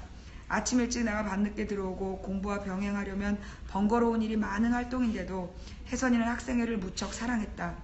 혜선이가 활동한 구대 학생회는 임기가 애매했다. 4월이면 끝나야 하는데 그러자니 5월 체육대회가 걸렸다. 새로 집행부를 뽑게 되면 경험이 없는 학생회가 큰 행사를 치러야 하는 상황이었다. 혜선이는 체육대회가 5월 중순에서 말이니까 그것까지 책임지고 임기를 마무리하자고 건의했고 학생회 친구들과 선생님들도 모두 동의했다. 봄 수학여행을 다녀와서 바로 5월 체육대회 준비를 하기로 하고 여행을 떠났다. 막내지만 필요한 일에는 자기 주장을 분명히 해서 설득시키는 강단과 리더십이 있었다. 회의를 하다가 친구들이 장난치고 딴 길로 새면 혜선이가 나서서 곧잘 분위기를 환기시키곤 했다. 어려도 제 할 말을 또렷하게 한 아이였다. 15명밖에 안 되는 작은 규모라 혜선이는 누구보다 학생회 친구들과 가깝게 지냈다. 학생회 활동은 혜선이한테 학교 생활의 활력소였다. 학생회에도 혜선이가 활력소였다. 그리고 또 하나 혜선이의 1학년 생활엔 빼놓을 수 없는 친구들이 있다. 금요일엔 구반 모임 금구모. 단원고 1학년 9반 친구 14명이 만든 모임의 이름이다. 1학년도 9반, 2학년도 9반이네요. 어찌나 잘 지내는지 부모들도 모두 내 아이들처럼 예뻐했다. 혜선이가 활짝 웃고 있는 사진이 2장인데 바로 구대 학생회와 금구모 친구들이다. 금구모 친구들의 사진은 지금도 동네 사진관에 걸려있다. 10,000원씩 들고가 사진을 찍고 온 날 혜선이는 우리가 포즈를 너무 잘 잡아서 사진관에 금구모 사진이 걸렸다며 좋아했다. 2학년에 올라가서도 금요일이면 학교 식당에서 함께 밥을 먹던 혜선이의 금쪽 같은 친구들이다. 풋사랑. 체육부 차장이 임명된 혜선이는 바로 위 선배에다 학생회 사수인 근희와 일을 함께했다. 이런. 근희는 체육부 부장으로 차장인 혜선이의 직속 선배였다. 이런 나쁜 놈을 봤나? 혜선이와 근희는 체육창고 관리를 맡아 체육창고 이건 안 돼. 밀폐된 공간인데 이거. 예, 체육창고 관리를 맡아 점심시간이면 공일 빌려주고 장부에 기록하는 일을 했다. 싹싹한 혜선이는 근희를 오빠라고 부르며 편하게 대했고 잘 따랐다. 근희는 활달한 성격의 혜선이가 마음에 들었다. 그렇겠지. 이쁘기도 한데. 가을 축제 준비를 위해 학생회 모두 춤 연습을 하던 때 실수로 다리를 다친 근희는 단체로 추는 춤에서 빠지게 됐다. 미안한 마음에 간식을 사들고 가면 혜선이는 다친 사람이 더 속상할 텐데 미안해하면서 자꾸 이런 거 사오지 말라고 잔소리를 했다. 혼이 나면서도 자신을 위해 주는 혜선이 마음이 좋았다. 2013년 가을 축제를 준비하면서 혜선이 생일 선물도 함께 이런 나쁜 놈을 봤다. 함께 준비했다. 뭐가 갖고 싶은지 물으니 시계를 갖고 얼굴 보셨나요? 네, 맞습니다. 이런 시계를, 예, 혜선이가 원하는 시계를 알아내고 돈을 모았는데 생일 전까지 조금 모자라 내년으로 미루는 대신 이어폰이랑 편지를 마련해서 줬다. 내년에는 시계도 주고 마음도 전하리라 마음 먹었다. 그녀는 11월 대축제를 끝내고 혼자 운동을 시작했다. 내년 4월까지 꾸준히 살을 빼고 5월 체육대회 마치면 고백할 생각이었다. 30kg를 뺐다. 민지, 현수, 혜선이랑 시험 끝나면 놀러 가기로 했으니 그때 노래방에 가면 혜선이 노래를 들을 수 있겠구나 기대했다. 하지만 혜선이의 노래는 끝내 들을 수 없었다. 혜선이한테는 단짝 친구들이 있다. 큰 주희, 작은 주희, 소영이. 넷은 어릴 때부터 같은 학원에 다니며 자매처럼 지냈다.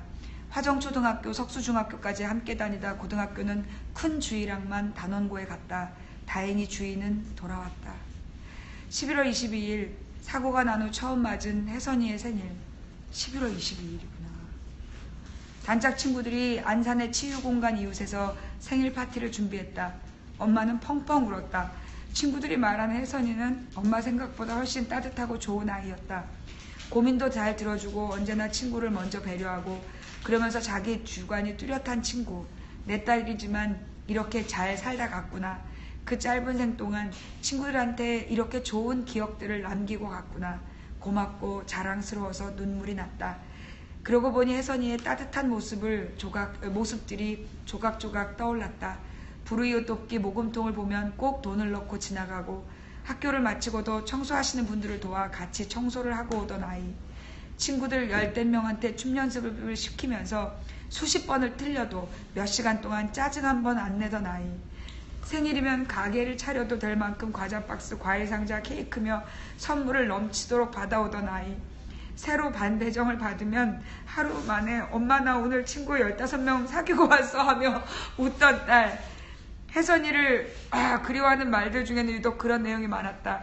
고민 상담도 잘 들어주던 언니. 너한테 툭하면 내 얘기 다 들어주고 괜찮다고 다독여줬는데 전화 왔을 때 나한테 진짜 잘해줬던 너. 내 인생 처음으로 혜선이가 직접 케이크를 만들어줬는데 먼저 다가와서 말 걸어주고 인사해준 친구. 친구들과 섞이지 못한 친구에게 늘 시선이 가있던 친구. 누가 가르치지 않았는데도 혜선이는 그렇게 잘 자랐다. 친구들은 그래서 아직 혜선이를 보내지 못한다. 여전히 주인 없는 혜선이의 페이스북에 와서 서로 혜선이는 내 거라며 애끓는 그리움을 남기고 혜선이요? 혜선이 하면 일단 목소리죠. 엄청 시끄러워요. 혜선이는 목소리도 크고 리더십이 있어요. 혜선이는 목소리가 허스키하고 독특해요. 제일 먼저 시끄러운 애라고 써주세요. 혜선이 하면 누구나 허스키한 목소리를 떠올린다. 혜선이는 큰 소리를 내거나 소리를 지르면 안 되는 목소리를 가졌다. 친구들 춤 연습 시키느라 진을 뺀 날은 목소리가 안 나와서 병원에 가서 치료를 받아야 했다. 그러면서도 너 없이 연습이 안 된다는 소리에 또 달려나가고 만다. 엄마는 혜선이가 친구들과 노는 것만 좋아하는 줄 알았지 컴퓨터 게임을 잘하고 웹툰을 좋아한다는 걸 몰랐다. 혜선은 컴퓨터 게임을 아주 잘했다. 친구들이 배우고 싶어도 손이 너무 빨라 배우지 못할 정도로 잘했다. 지금도 혜선이가 잘했던 주종목 R2비트나 테일즈 런너는 아이디가 그대로 살아있다. 게임과 함께 혜선이가 좋아했던 하나는 웹툰이다. 혜선은 작가들이 올리는 정식 연재물 말고도 일반인들이 올리는 것까지 친구들한테 추천을 할 정도로 웹툰을 좋아했다. 동아리의 후배는 지금도 11시 넘으면 혜선이 누나가 애들 웹툰 나왔다 할 것 같고 웹툰 다 보고 웃겼던 거 말할 것 같다고 한다. 친구들 모두 웹툰만 보면 혜선이 생각이 난다. 사고가 난 어떤 친구들은 생전에 좋아했던 스타들이 직접 조문도 오고 애도를 표했다. 혜선이 친구들은 그걸 볼 때마다 부러워한다. 혜선이는 배우 김우빈을 정말 좋아했다.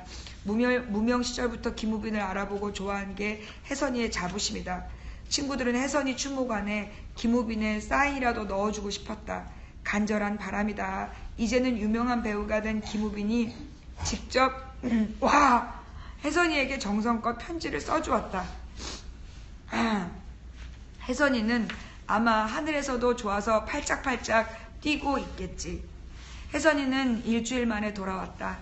160cm 키의 통통한 몸, 쌍꺼풀 없는 큰 눈에 긴 눈썹. 자기 얼굴을 마음에 들어한 혜선이. 그 얼굴 그대로 못 올라올 걸 염려했는지 학생증을 가지고 돌아왔다. 가방은 텅 비었고 신발은 한쪽뿐이었다. 하필 IMF 때 태어나 고생하다가 살만하니 가버린 아이. 혜선이가 좋아한 엄마표 치즈 떡볶이를 자주 해주지 못한 것도, 라식 수술을 못 해준 것도, 새 운동화를 신겨보지 못한 것도 엄마는 모두 한이 됐다. 혜선이는 짧은 생 동안 만난 누구에게든 최선을 다해 잘해주었는데 남은 이들은 시간이 있을 거라 여기고 못했던 미뤄둔 일들만 생각이 난다. 해마다 벚꽃이 필 때면 단원고는 작은 천국이 된다. 혜선이는 벚꽃 핀 교정을 많이 사랑했다. 하얀 꽃이 지면 이내 푸른 잎들이 싱그러운 물빛을 뿜어 올리던 아름다운 교정. 3층에 교실이 있는 주인은 2층에 혜선이랑 수학여행 가기 전날에도 사진을 찍었다. 동아리 후배도, 금구모 아이들도, 학생의 친구들도, 단원고 친구들 모두 쉬는 시간이면 쏟아져 나와 4월의 벚꽃 아래서 작은 천사들이 됐다. 벚꽃처럼 눈부시고 벚꽃처럼 예뻤던 아이들은 벚꽃처럼 졌다. 민증이 나온 작은 주희, 이제 선배가 되어 후배를 뽑은 한빈이, 열쇠고리에 혜선이를 박제한 큰 주희, 그리고 혜선이를 사랑한 모든 이들의 가슴으로 작은 벚꽃 하나 조용히 스며든다. 짧지만 빛났던 혜선이의 삶, 마지막 순간까지 웃으면서 친구들을 다독였을 혜선이를 기리며 언제나 혜선이가 친구들한테 했던 말들로 그리움의 마지막 조각을 잇는다. 인생의 끝에서 웃을 수 있도록 하자. 행복해야 돼, 내 새끼 우리 혜선이. 제가 미리 읽고 와야 이게 절제가 되는데 죄송합니다. 정말 어떻게 이렇게 딸을 잘 키우셨어요? 그러니까 저를 닮았으면 뭐 뚝뚝하고 말도 없을 텐데. 누구 닮은 거예요? 아빠 닮은 거예요? 돌연변이에요. 돌연변이에요? 바뀐 거 아닐까요 혹시? 안 바뀌었어요. 안 바뀐 거 확실해요? 네. 근데 아니 제가 느낀 게 뭐냐면 사실 저도 고3 아이를 키우고 있고 제가 아이들을 가르쳐 봤는데 여기 단원고 애들이 너무 괜찮은 거예요. 제가 너무나 막 화가 나는 게 어쩌면 이렇게 멋있을까? 어떻게 하나하나가 이렇게 멋있을까? 이런 애들이 정말 이렇게 제대로 다 커졌으면 얼마나 할 일이 많았을까? 막 각 초에서 어떤 활약을 할 거라는 생각이 들면 막 이렇게 속에서 부하가 막 올라오면서 막 비명이 나오는 거예요. 막 누군가에게 막 소리를 지르고 누구 목이라도 조르고 싶을 만큼. 우리는 또 이렇게 멋진 혜선이를. 근데 이 혜선이 친구들 어때요? 혜선이 친구들도 많이 힘들어해요. 그럴 것 같아. 얘가 지금 보니까 친구들도 다 연결해주는 역할을 했던 것 같은데 친구들이 혜선이를 기억하는 무슨 행사 같은 걸 하나요? 그래서 이제 치유 공간 이웃이라는 데가 있는데요. 네. 그래서 혜선이 생일 파티를 한 번 했는데 네. 혜선이 친구들이 정말 많이 왔어요. 친구를 모이게 하는 그 역할을 여기 책에 나오는 큰주희라는 아이가 친구들한테 다 연락을 해서 모이게 해줬어요. 몇 명이 나왔던가요? 한 20명 넘게 왔는데 저는 생일 파티를 하는 것도 찬성도 하지만 하지 않았으면 좋겠다 했어요. 너무 마음이 아플 것 같아서 찬성 반 반대 반 했는데 친구가 그래도 혜선이를 생각하는 자리를 가졌으면 좋겠다 해서 그 자리를 마련하게 됐고 이 아이가 세월호에서 생존해서 돌아온 아이가 그 자리를 마련을 해줬어요. 그랬구나. 그래서 그 생일 파티를 후회하세요? 아니면 하길 잘했다고 생각하세요? 잘한 것 같아요. 지나고 나니까 잘한 것 같아요. 그죠? 혜선이의 좋았던 모습들을 친구들이 그렇게 얘기를 해주면서 정말 어머님이 애 잘 키웠다 싶으시죠? 네. 그죠? 네. 네. 딸 하나는 잘 키운 것 같아요. 정말 축하드려요. 이렇게, 저 진짜 이런 딸 이렇게 잘 키운 엄마가 너무 부러워요. 어쩌면 제가 오늘 보니까 우리 친구들이 너무 이렇게 뛰어나기 때문에 정말 하늘에 천사들이 필요했던 것 같아요. 이 혜선이가 지금 하늘에 올라가서 얼마나 많은 일을 하고 있겠어요. 그죠? 어머님 그렇게 생각해 주세요. 세상이 여기 이 정도가 아니라 온 우주를 돌보는데 혜선이의 손길이 필요해서 하나님이 일찍 데려가셨다고 그렇게 생각해 주시고, 우리 혜선이를 우리 시청자분들께 혜선이를 위해서 한마디 기억에 남겨주실 말씀 없으실까요? 제가 혜선이한테 미안했던 게, 제가 이제 새벽에 6시에 나가면 저녁에 10시가 넘어서 돌아와요. 직장을 다닐 때는. 그래서 혜선이하고 시간을 많이 못 보는 게 가장 마음이 아프고요. 친구가 많아서 용돈이 많이 필요한데 용돈을 많이 못 주고, 그래서 지금 남겨져 있는 사진들을 보면 혜선이가 빠진 자리가 굉장히 많아요. 혜선이가 있어야 할 자리인데 혜선이가 없는 자리, 그런 자리가 굉장히 많아서 학생은 용돈을 조금 써야 된다, 항상 그렇게 강조를 하면서 키워서 그것도 굉장히 마음이 아프고요. 혜선이가 친구들하고 전화를 할 때면 항상 마지막에 책에도 나왔듯이 행복해야 돼 라는 말을 항상 했어요.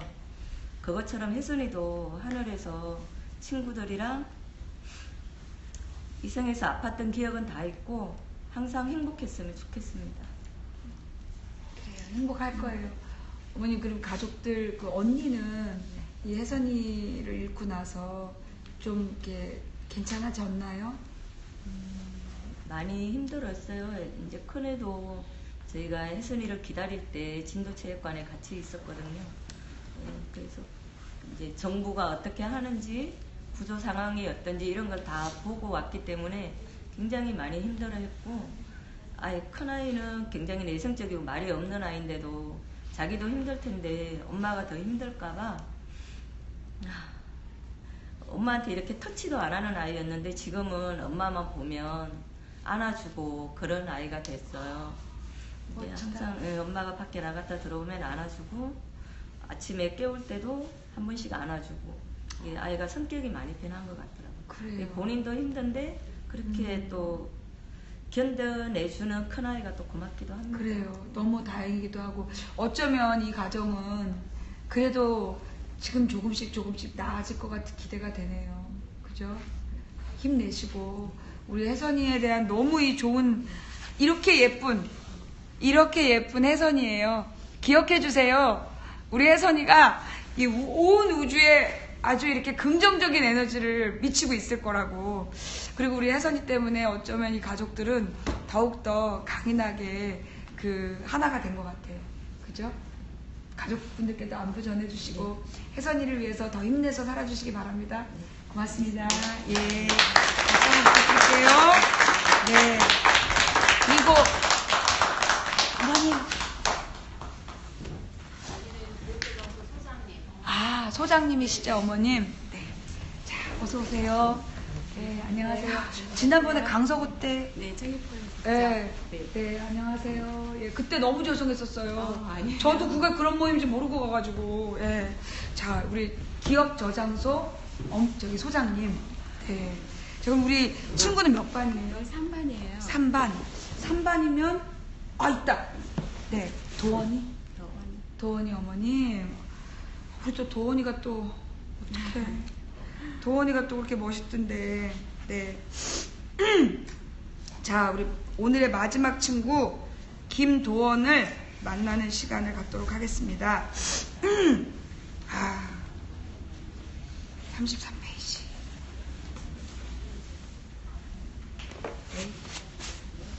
야, 이게 도원이도 이렇게 친구들이 보낸 이 포스트잇이 많아요. 도원이도 친구가 많은, 예. 혜선이랑 도원이랑 얘네들이 살아있었으면 대한민국이 아작이 났을 것 같아요. 워낙 친구들을 진짜 이게 혜선이하고 도원이 같은 애들이 진짜 있으면 이게 진짜 조직 싸움 그냥 앉아서 하는 건데. 예. 자, 이게, 우리 도원이의 셀카 사진. 예. 요거는 가족이 보는 도원이. 예. 요게 도원이에요. 정말 예쁘게 생겼죠? 예. 자, 아빠하고 강아지를 키웠나봐요? 그리고 이 오빠예요? 그래요. 도원은 복덩이였다. 도원이 태어나자 집안의 힘든 일들이 술술 풀리고 살림도 폈다.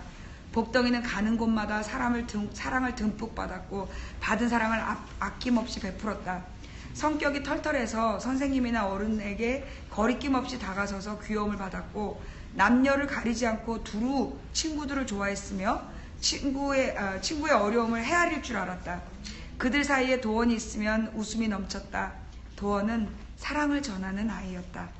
어릴 적 도원은 셋째 이모가 키우다시피 했다. 어머니가 일을 했기 때문이었다. 지척에 있는 이모 집에는 사촌 오빠가 둘 있었다. 아들만 둘인 이모는 옷을 직접 짜서 입히고 밥그릇을 들고 따라다니면서 먹일 정도로 도원을 예뻐했다. 얘가 이렇게 사랑을 많이 받는 그런 스타일인가 봐요. 그죠? 잠깐만 어디 갔지? 친오빠와 사촌오빠 둘은 어린 도원의 보디가드였다. 행여 누가 도원을 때리기라도 하면 오빠 셋이 달려가서 혼찌검을 냈다. 와, 불공평해. 도원은 오빠들과 인형놀이보다는 총칼놀이를 하면서 자랐다. 그래서 남자애들하고 격이 없이 지내나 봐요. 그죠? 예. 여행을 좋아하는 4명의 이모네 가족들과 도원이네 가족은 아예 봉고차를 구입해서 전국을 돌아다니며 캠핑을 했다. 도원은 들로 산으로 쏘다니며 쑥이며 냉이, 봄나무를 캐고 오빠들과 어울려 가재를 잡고 비료 부대를 깔고 눈썰매를 탔다. 자연에서 맘껏 뒹굴면서 호기심도 쑥쑥 자라 오빠들도 무서워하는 계곡 낚시에 겁없이 도전할 정도로 무엇이든 직접 해보고 싶어 했다. 개구리를 잡아 튀겼을 때 처음엔 징그러워 하다가도 막상 먹고 난 후에는 맛있다를 연발해서 친척들은 폭소를 터뜨렸다. 도원이 초등학생이 된 후 셋째 이모네 가족들과 도원이네 가족은 안산시 문화센터에서 다 같이 사물놀이를 배워 일본으로 문화교류를 다녀오기도 했다. 진짜 이게 아버지 생각이 누구 생각이에요? 이게 도대체? 이모랑 저 생각이죠. 아, 이모랑 자매들이 결심을 해갖고 가족들이 사물놀이패를 배워서 일본에 가서 평정을 하고 오자. 무서운 가족이에요. 무서운 가족이에요.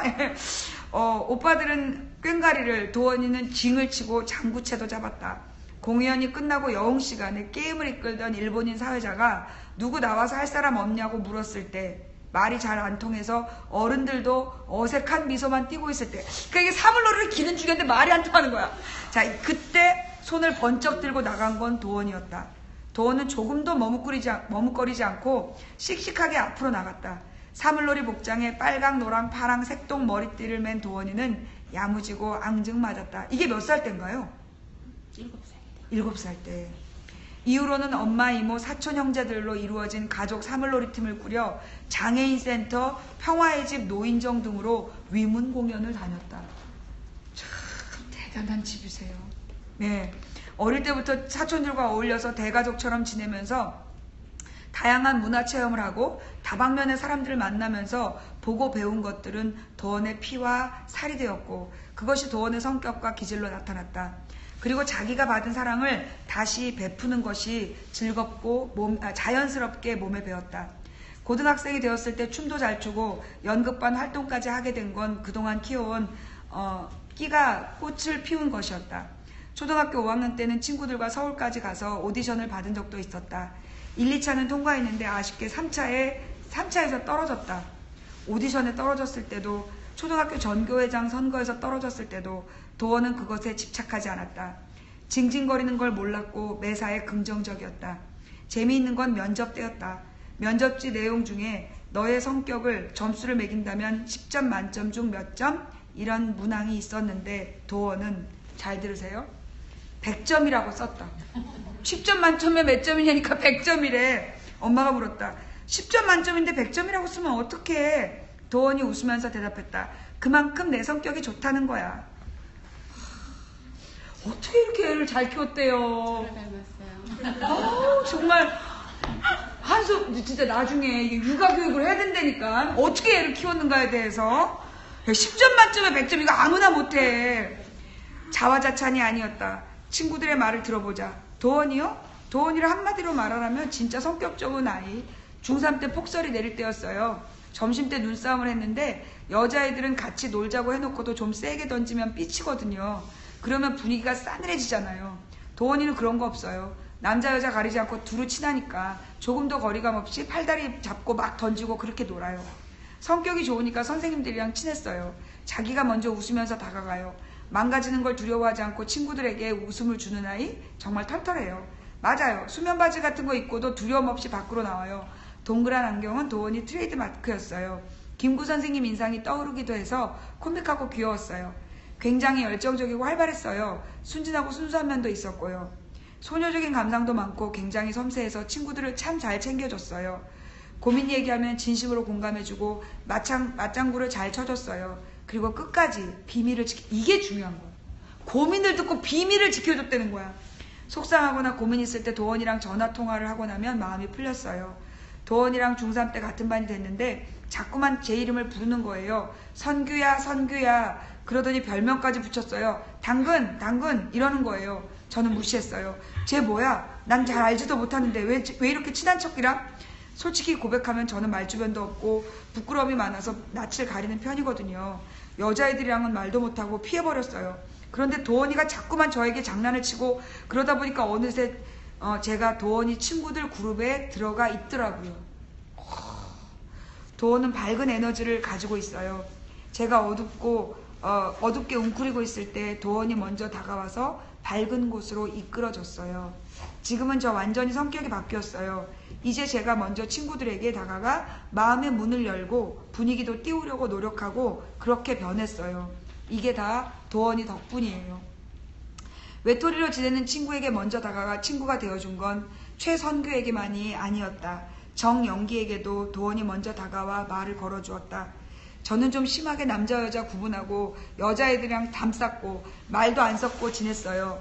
그런데 도원이랑 친하게 되면서 다른 문화를 알게 되었다고 할까요? 도원이가 먼저 말 걸어줄 때 좋더라고요.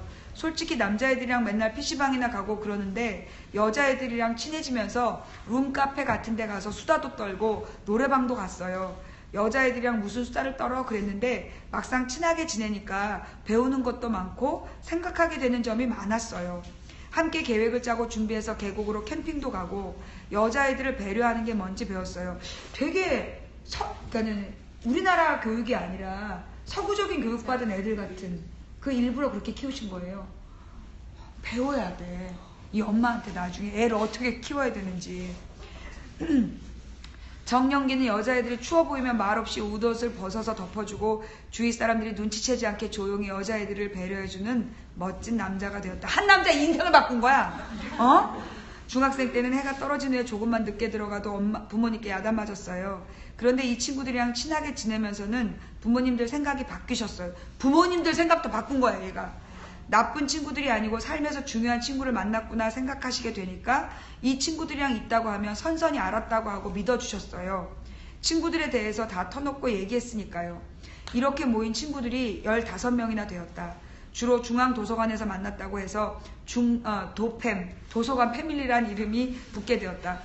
누구를 일부러 끌어들인 것도 아니고 공부 잘하는 애 못하는 애 이런 걸 따지거나 나눈 적도 없고 어떤 아이는 된다 안 된다 한 적도 없었다. 성격도 가지각색이고 취향도 달랐다. 공통점은 없었다. 아니 공통점이 있다면 하나같이 의리가 있고 함께 있으면 마음 푸근했다는 점이었다. 수업이 끝나면 매일 모였다. 딱히 용건도 없고 돈도 없고 갈 데도 없었지만 이야기를 하다 보면 길거리에 선 채 1시간이고 2시간이고 후딱 흘렀다. 석수 중에서 도팸을 모르는 애들이 없었고 다들 부러워했다. 너 뭐하니? 하고 묻지 않고 너희들 뭐하니? 이렇게 물었다. 김도원과 둘도 없는 단짝으로 이어준 건 이름이었다.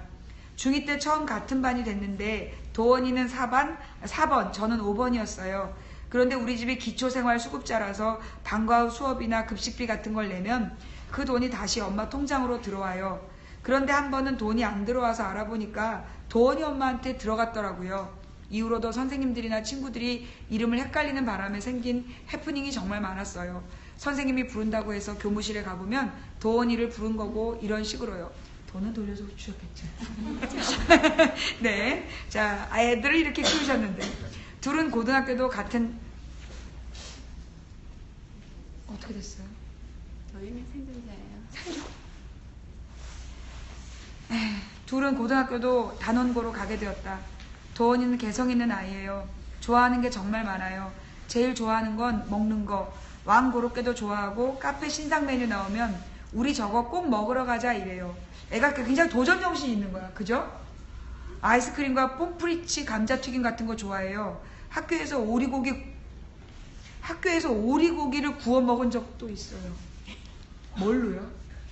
번호로? 그거 뭐죠? 버너를 가지고 가서 친구들이랑 오리고기를 학교에서 지그들끼리. 예. 엄마랑 맛있는 거 먹으러 잘 다녀서 그런지 미식가예요. 엄마랑 진짜 친해요. 야자 빼먹고 엄마랑 영화 보러 가기도 하고. 엄마는 도원이 생일 때면 우리들까지 단체로 영화표 끊어주고 저녁도 사주시고 그래요. 글 쓰는 것도 좋아했어요. 용건 같은 거 없어도 그냥 써요. 포스트잇 하나 생기면 김도연 사랑해 이런 거라도 써줘요. 수업 시간에도 늘 짝꿍하거나 제일 친했으니까. 지금도 제 책 아무거나 들춰보면 어딘가에 메모지 하나는 붙어 있어요. 이게 김도연이가 다 얘기한 거. 최선규는 고1 때 생일을 잊지 못한다. 4월에 생일이 있었지만 학원 때문에 만나기가 애매해서 이번 생일은 하지 말자고 친구들과 이미 얘기가 된 상태였다. 그날은 다른 날보다 학원 수업이 더 늦게 끝나서 밤 11시가 넘어서야 밖으로 나왔는데 도원이 혼자 기다리고 있었다. 도원은 축하 카드를 들고 있었는데 하드보드에 친구들과 찍은 사진과 색지로 장식을 하고 애들에게 축하 말을 일일이 다 받아서 말풍선을 그려 넣은 것이었다. 그때 완전 감동이었어요. 도원이는 그런 애예요. 그 밤중에 친구 생일이라고 혼자서라도 먼 길을 찾아오는 그런 애예요. 혹시 선규를 좋아한 거 아닐까요? 다 좋아하죠, 우리 도원이는. 아, 그냥 다. 저 친구니까 다 좋아하죠. 예, 혹시 도원의 남자친구였을까? 김도연은 웃으며 고개를 저었다. 여자애들끼리 있다 보면 남자애들 얘기를 할 때도 있지만 남친으로 발전하지는 못했다고 한다. 남녀 가리지 않고 두루 잘 어울렸지만 정작 좋아하는 애한테는 다가가지 못하는 어쩔 수 없이 부끄럼 많은 여학생이었던 것. 같은 단원고에 진학한 정복진, 정대진, 쌍둥이 형제도 결코 잊을 수 없는 일이 있다. 고1 때 어머니가 교통사고로 갑자기 돌아가셨어요. 그때 참 힘들었는데 어느 날 도원이가 집에서 만든 반찬을 싸갖고 찾아왔어요. 밥 잘 챙겨 먹고 힘내라고 말해주더라고요. 솔직히 아무리 친해도 그러기 어렵죠. 도원이 생각하면 늘 그때 일이 떠올라요. 정말 대단하죠. 정말 대단하죠. 도원의 엄마도 그때 일을 기억하고 있었다. 오빠가 지방대학을 다니니까 반찬을 만들어야 해요. 그런데 도원이가 더 많이 만들어달라고 하더니 따로 챙겨서 갖다 주더라고요. 무슨 꿈을 꾸고 있었을까? 재주도 많고 끼도 많은 도원은 장차 어떤 사람이 되고 싶었을까? 애들이랑 놀아주는 건 진짜 잘할 수 있다면서 유치원 교사가 되고 싶어 했고 방송 관련 일을 하고 싶다고 말한 적도 있단다. 도원이 가입해서 활동하는 단원고 연극부는 안산에서 하는 청소년 연극대회에 나가 매번 상을 받아올 정도의 실력을 갖춘 동아리였다. 연극부에서 도원은 연기보다는 연출이나 스태프 일을 더 적성에 맞아 했다. 한때는 향수 만드는 사람이 되고 싶어 한 적도 있다고 김도연은 말한다. 도원이는 좋아하는 냄새와 싫어하는 냄새가 분명해요. 언젠가 애들 생일 때 향수를 선물하기로 하고 도원이랑 사러 다닌 적이 있어요. 우린 남자용 향수는 잘 모르고 비싼 향수를 써본 적도 없었으니까 그때 처음으로 향수 가게마다 들러 비싼 향수의 향을 맡은 거예요. 그런데 도원이가 가게마다 다니면서 향수 냄새를 다 맡아봐도 자기가 좋아하는 향이 없다고 차라리 자기가 만들고 싶다고 말했어요. 너무 자극적이고 강한 향은 싫어했어요. 제일 좋아한 건 복숭아 향이었어요. 엄마는 한 번 옳은 건 끝까지 옳다고 하는 도원의 바른 성격과 기질을 고려해 선생님이 되면 어떻겠냐고 물은 적이 있었다. 도원은 곰곰이 생각하더니 말했다. 그러니까 엄마가 선생님이 되면 어떻겠냐 했더니 엄마는 내 모든 걸 주관하는 사람이지만 엄마는 엄마기 때문에 딸의 능력이나 특기랑 상관없이 욕심을 낼 수 있잖아. 하지만 선생님은 훨씬 객관적일 수 있으니까 진로 상담은 선생님이랑 하는 게 더 나을 것 같아. 천재를 낳은 걸까? 천재를 키운 걸까? 너무 궁금해요. 이럴 때 도원은 굉장히 합리적이었다. 바른 생활 보였던 도원은 다른 친구들보다 일찍 등교해야 했는데 그게 너무 피곤해 보여서 엄마는 그만두지 그러냐고 했다. 그러자 도원은 선생님이랑 대화하는 것도 좋고 선생님하고 가깝게 지내면 학교 생활도 달라 보인다고 대답했다. 보통 애가 아니죠. 뜻밖의 사려 깊은 대답을 들은 엄마는 늦게 출근해도 되지만 도원을 학교에 데려다주고 싶어서 아침 6시 반에 집을 나섰다. 그렇게 엄마와 도원의 아침 등교가 계속되었다. 차를 타고 가는 짧은 시간은 엄마도 온갖 얘기를 나눌 수 있는 귀한 시간이었다. 도원은 새처럼 종알거렸다. 엄마랑 같이 학교 가니까 정말 좋아. 엄마랑 얘기도 하고 엄마 목소리를 듣고 학교 가면 발걸음도 가볍고 하루가 기분이 좋거든. 도원은 사람을 기분 좋게 만드는 에너지를 가진 아이였다. 엄마는 매일 일찍 일어나야 했지만 피곤한 줄 몰랐다. 그러던 어느 봄날 도어는 튤립 축제에 가고 싶다고 했다. 그러고 보니까 너 어릴 때 에버랜드 가보고 못 가봤네? 수학여행 갔다 오면 꼭 가자. 엄마는 사랑스러운 도원을 위해 해주고 싶은 게 많았다.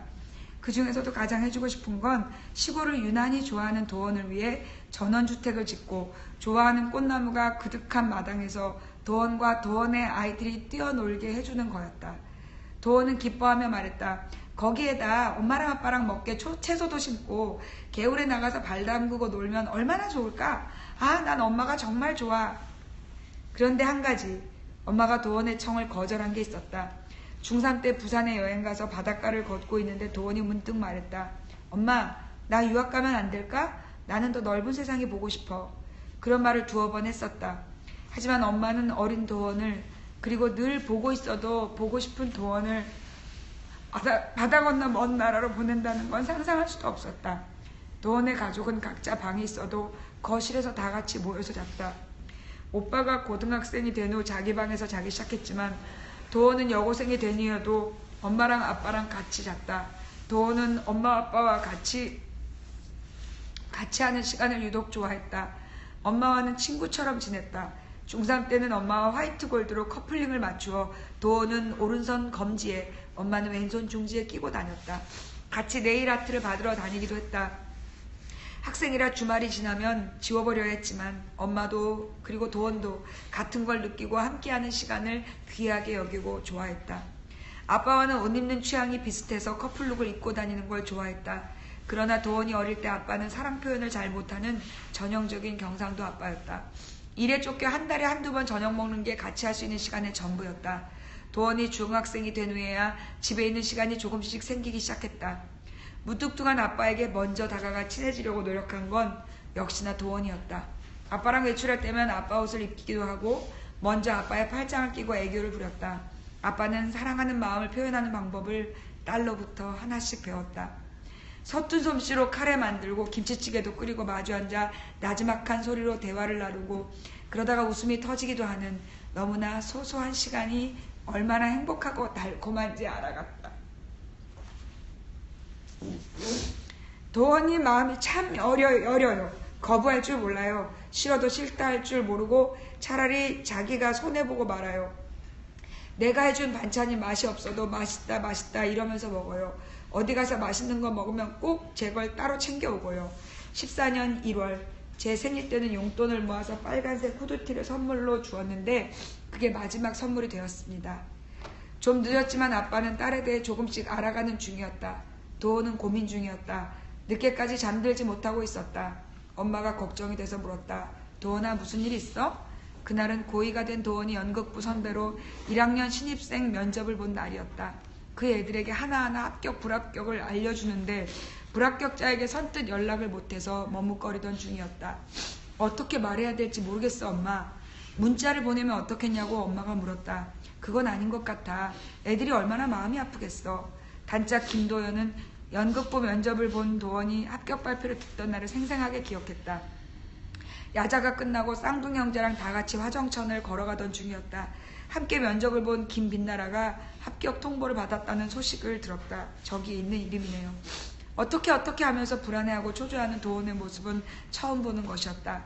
나란히 걷던 친구들은 마치 무슨 주문이라도 외듯이 붙을 거야 외쳤는데 오늘이 병원쯤 왔을 때였다. 도원이 문자 하나를 받더니 와 붙었어 소리치며 팔짝팔짝 뛰었다.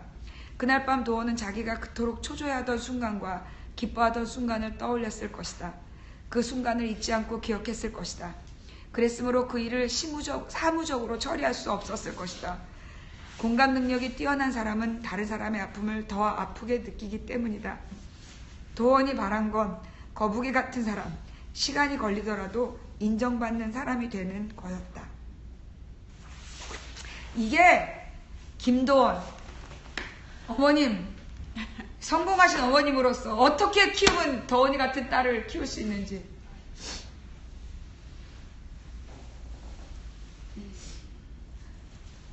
너무 잘하셨어요. 너무 잘하셔가지고 그래가지고 하나님이 우리 도원이를 너무 쓸모가 많아서 데려가셨나봐요. 그냥 아이들은 키울 때 그랬으면 좋겠어요. 저 또한 그렇고요. 아이들이 무엇을 원하는지를 먼저 생각한다 그러면 정말 욕심은 사라질 것 같아요. 애들이 원하는 게 뭔지 찾아라. 네.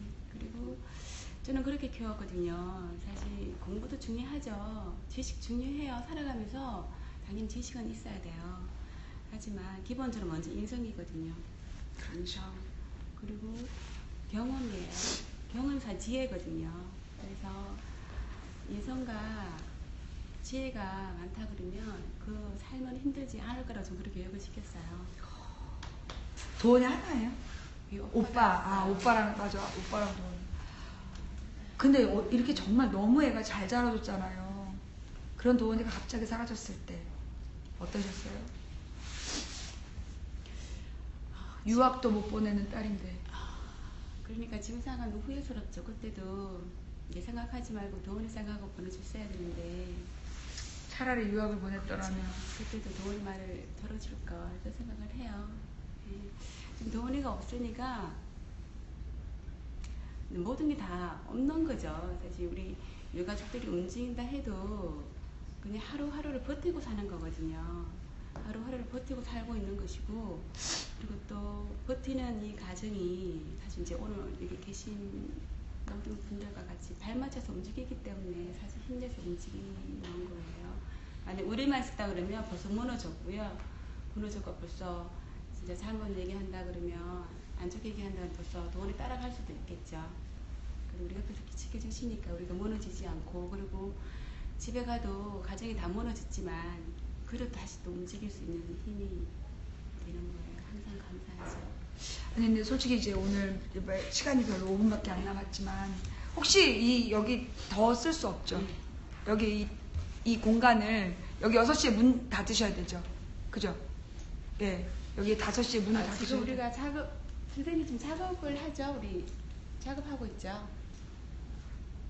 네. 지금 작업을 해서 우리가 여기 기억저장소에서 이 형광등이 지금 이제 교실이 아니고 예. 임시 이전이잖아요. 네. 그 형광등이 지금 내려와 있잖아요. 그래서 이 보존물들이 그 색이 바라거나 조금 훼손에 그런 이제 문제가 있어서 형광 필름을 위해 이제 씌우는 작업을 할 거예요. 아, 그래서 원래는 그래서 6시에 이게 이제 물을 닫는 부분인데요.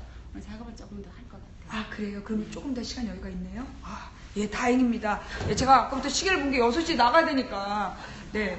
근데 사실 이제 제가 여기 와서 이렇게 느끼는 게 뭐냐면, 사실 이제 이 세월호가 이 대한민국을 뒤집어 놓은 엄청난 사건이잖아요. 사실 저는 11년차 시사방송을 하고 있는데, 세월호 전과 후가 굉장히 많이 달라졌어요. 정말 너무나 많이 청천개벽이 일어났는데, 그게 왜 그랬냐면 그 사건 자체도 충격이었지만 이 세월호 유가족 분들이 사실은 1000일이 넘게 계속 싸운 거잖아요. 그죠? 그렇죠. 이제까지 우리가 단일 사건으로 그 유가족들이 이렇게 오래 싸운 사건이 드물어요.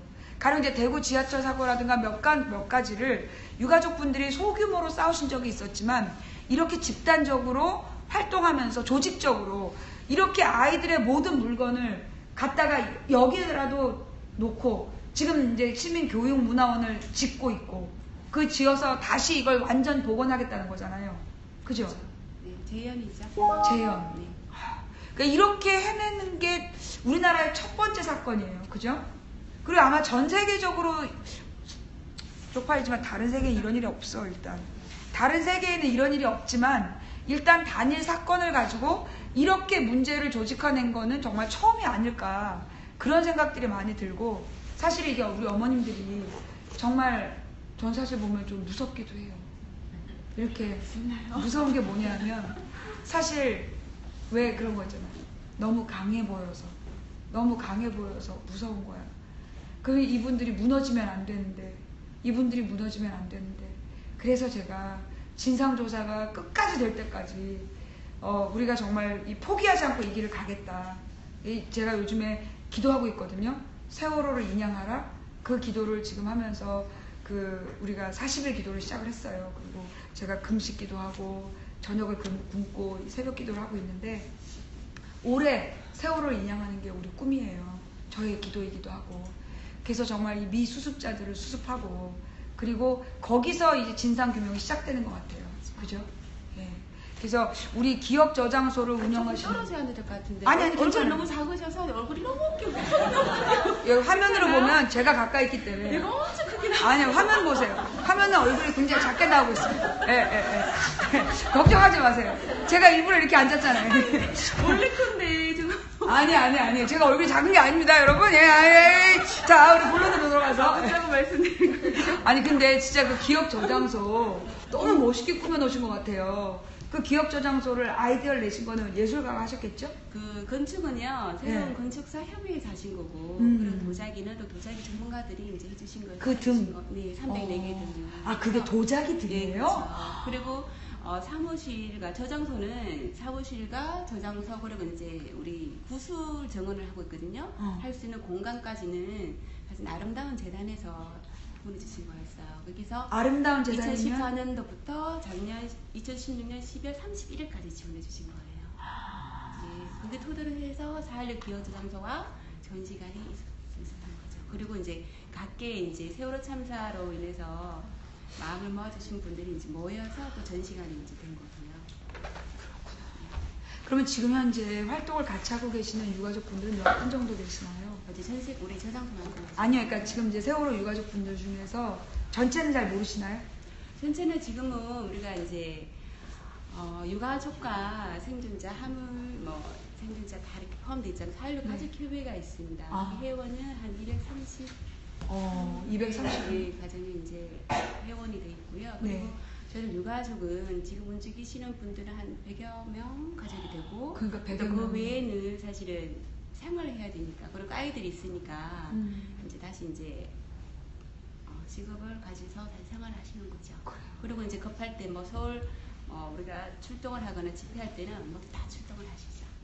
그러니까 100여 명이 계속 단일 사건으로 1000일 넘게 활동하는 거는 정말 드문 일인데 정말 대단한 그 일을 하고 얘기를 계신 것 항상 같아요. 해요. 사실 대단한 일은 아니고요. 사실 어느 누구나 다 할 것 같아요. 이런 단어로 다 하실 거예요. 사실 내 아이기 때문에 내 아이고 내 학생이었고 우리는 학생이었잖아요, 그죠? 학생이었고 내 자식이기 때문에 어느 부모나 다 할 것 같아요. 사실은 아니, 그렇지 우리뿐만이 못했죠. 그런 거 아니고요. 사실은 그리고 우리는 원인을 알 수가 없잖아요. 우리 아이가 왜 떠나갔는지 모르기 때문에 더 끝까지 움직이는 거예요. 제가 저번에 이제 인터뷰를 하면서 그 얘기를 말씀을 드렸어요. 사실 주위에 자식을 잃은 부모님들 많으시잖아요. 당연히 저희도 많이 공감을 하세요. 그리고 지금도 사실 우리를 반대하시는 분들 있잖아요. 이제 진짜 그만해라. 뭐 진상 규명을 하려고 그러냐. 그 미쳐서 분들이 그러는 있는데요. 거예요. 근데 그래 물론 자식 잃은 부모님들이 우리를 다 공감을 하셔요. 하지만 그 한 끗 차이는 좀 있다고 저는 생각을 해요. 왜냐하면 제 주위에도 이제 있지만 우리 학생의 아이들 잃은 부모도 계세요. 그 부모님은 애기가 야간 자율학습하고 오다가 이제 교통사고를 당해서 애를 잃은 부모님이 있어요. 그 부모님도 계시고요. 또 주위에는 애기가 아파서 3년 동안 치료하고 그리고 또 입을 준비한 부모가 결국 이제 아이를 잃은 부모님이 계세요. 그 부모님들이랑 저희들 진짜 한 끗 차이가 있다는 거죠. 같은 자식을 잃지만 왜냐하면 그이는 입으로 준비할 수가 있었고 그리고 최선 노력할 수 있었고 그리고 물론 가슴 아프지만 사고 원인을 알 수가 있잖아요. 근데 우리는 알 수가 없죠. 지금도 알 수가 없잖아요. 3년이 다가오지만 그렇기 때문에 저희들이 끝까지 움직여야죠. 사실 그쵸. 내 자식을 왜 잃었는지는 알아야지 부모죠. 이 부모죠. 그래도 정말 사실 옛날에 우리 시랜드 사건이라든가 많은 부모님이 너무 실망해서 나라를 떠나기도 하고 그랬었는데 이렇게 포기하지 않고 끝까지 싸워주시는 어머님들이 계셔서 정말로 저희들도 계속 세월호를 기억할 수 있고 이 일을 계속 할 수 있는 것 같아요. 그죠? 우리 세월호 어머님들을 위해 지금 박수 한번. 우리 시청자분들께 이제 이 단원고 약전을 기획하신 우리 잠깐 이쪽에 올라가 계시겠어요? 아니 잠깐 우리 가시기 전에 앉아 계시고 우리 어머님 우리 그 전국에 계신 시청자분들과 그리고 우리 대한민국에게 부탁하고 싶은 말씀 있으실 것 같아요. 부탁은 아니고요. 사실은 우리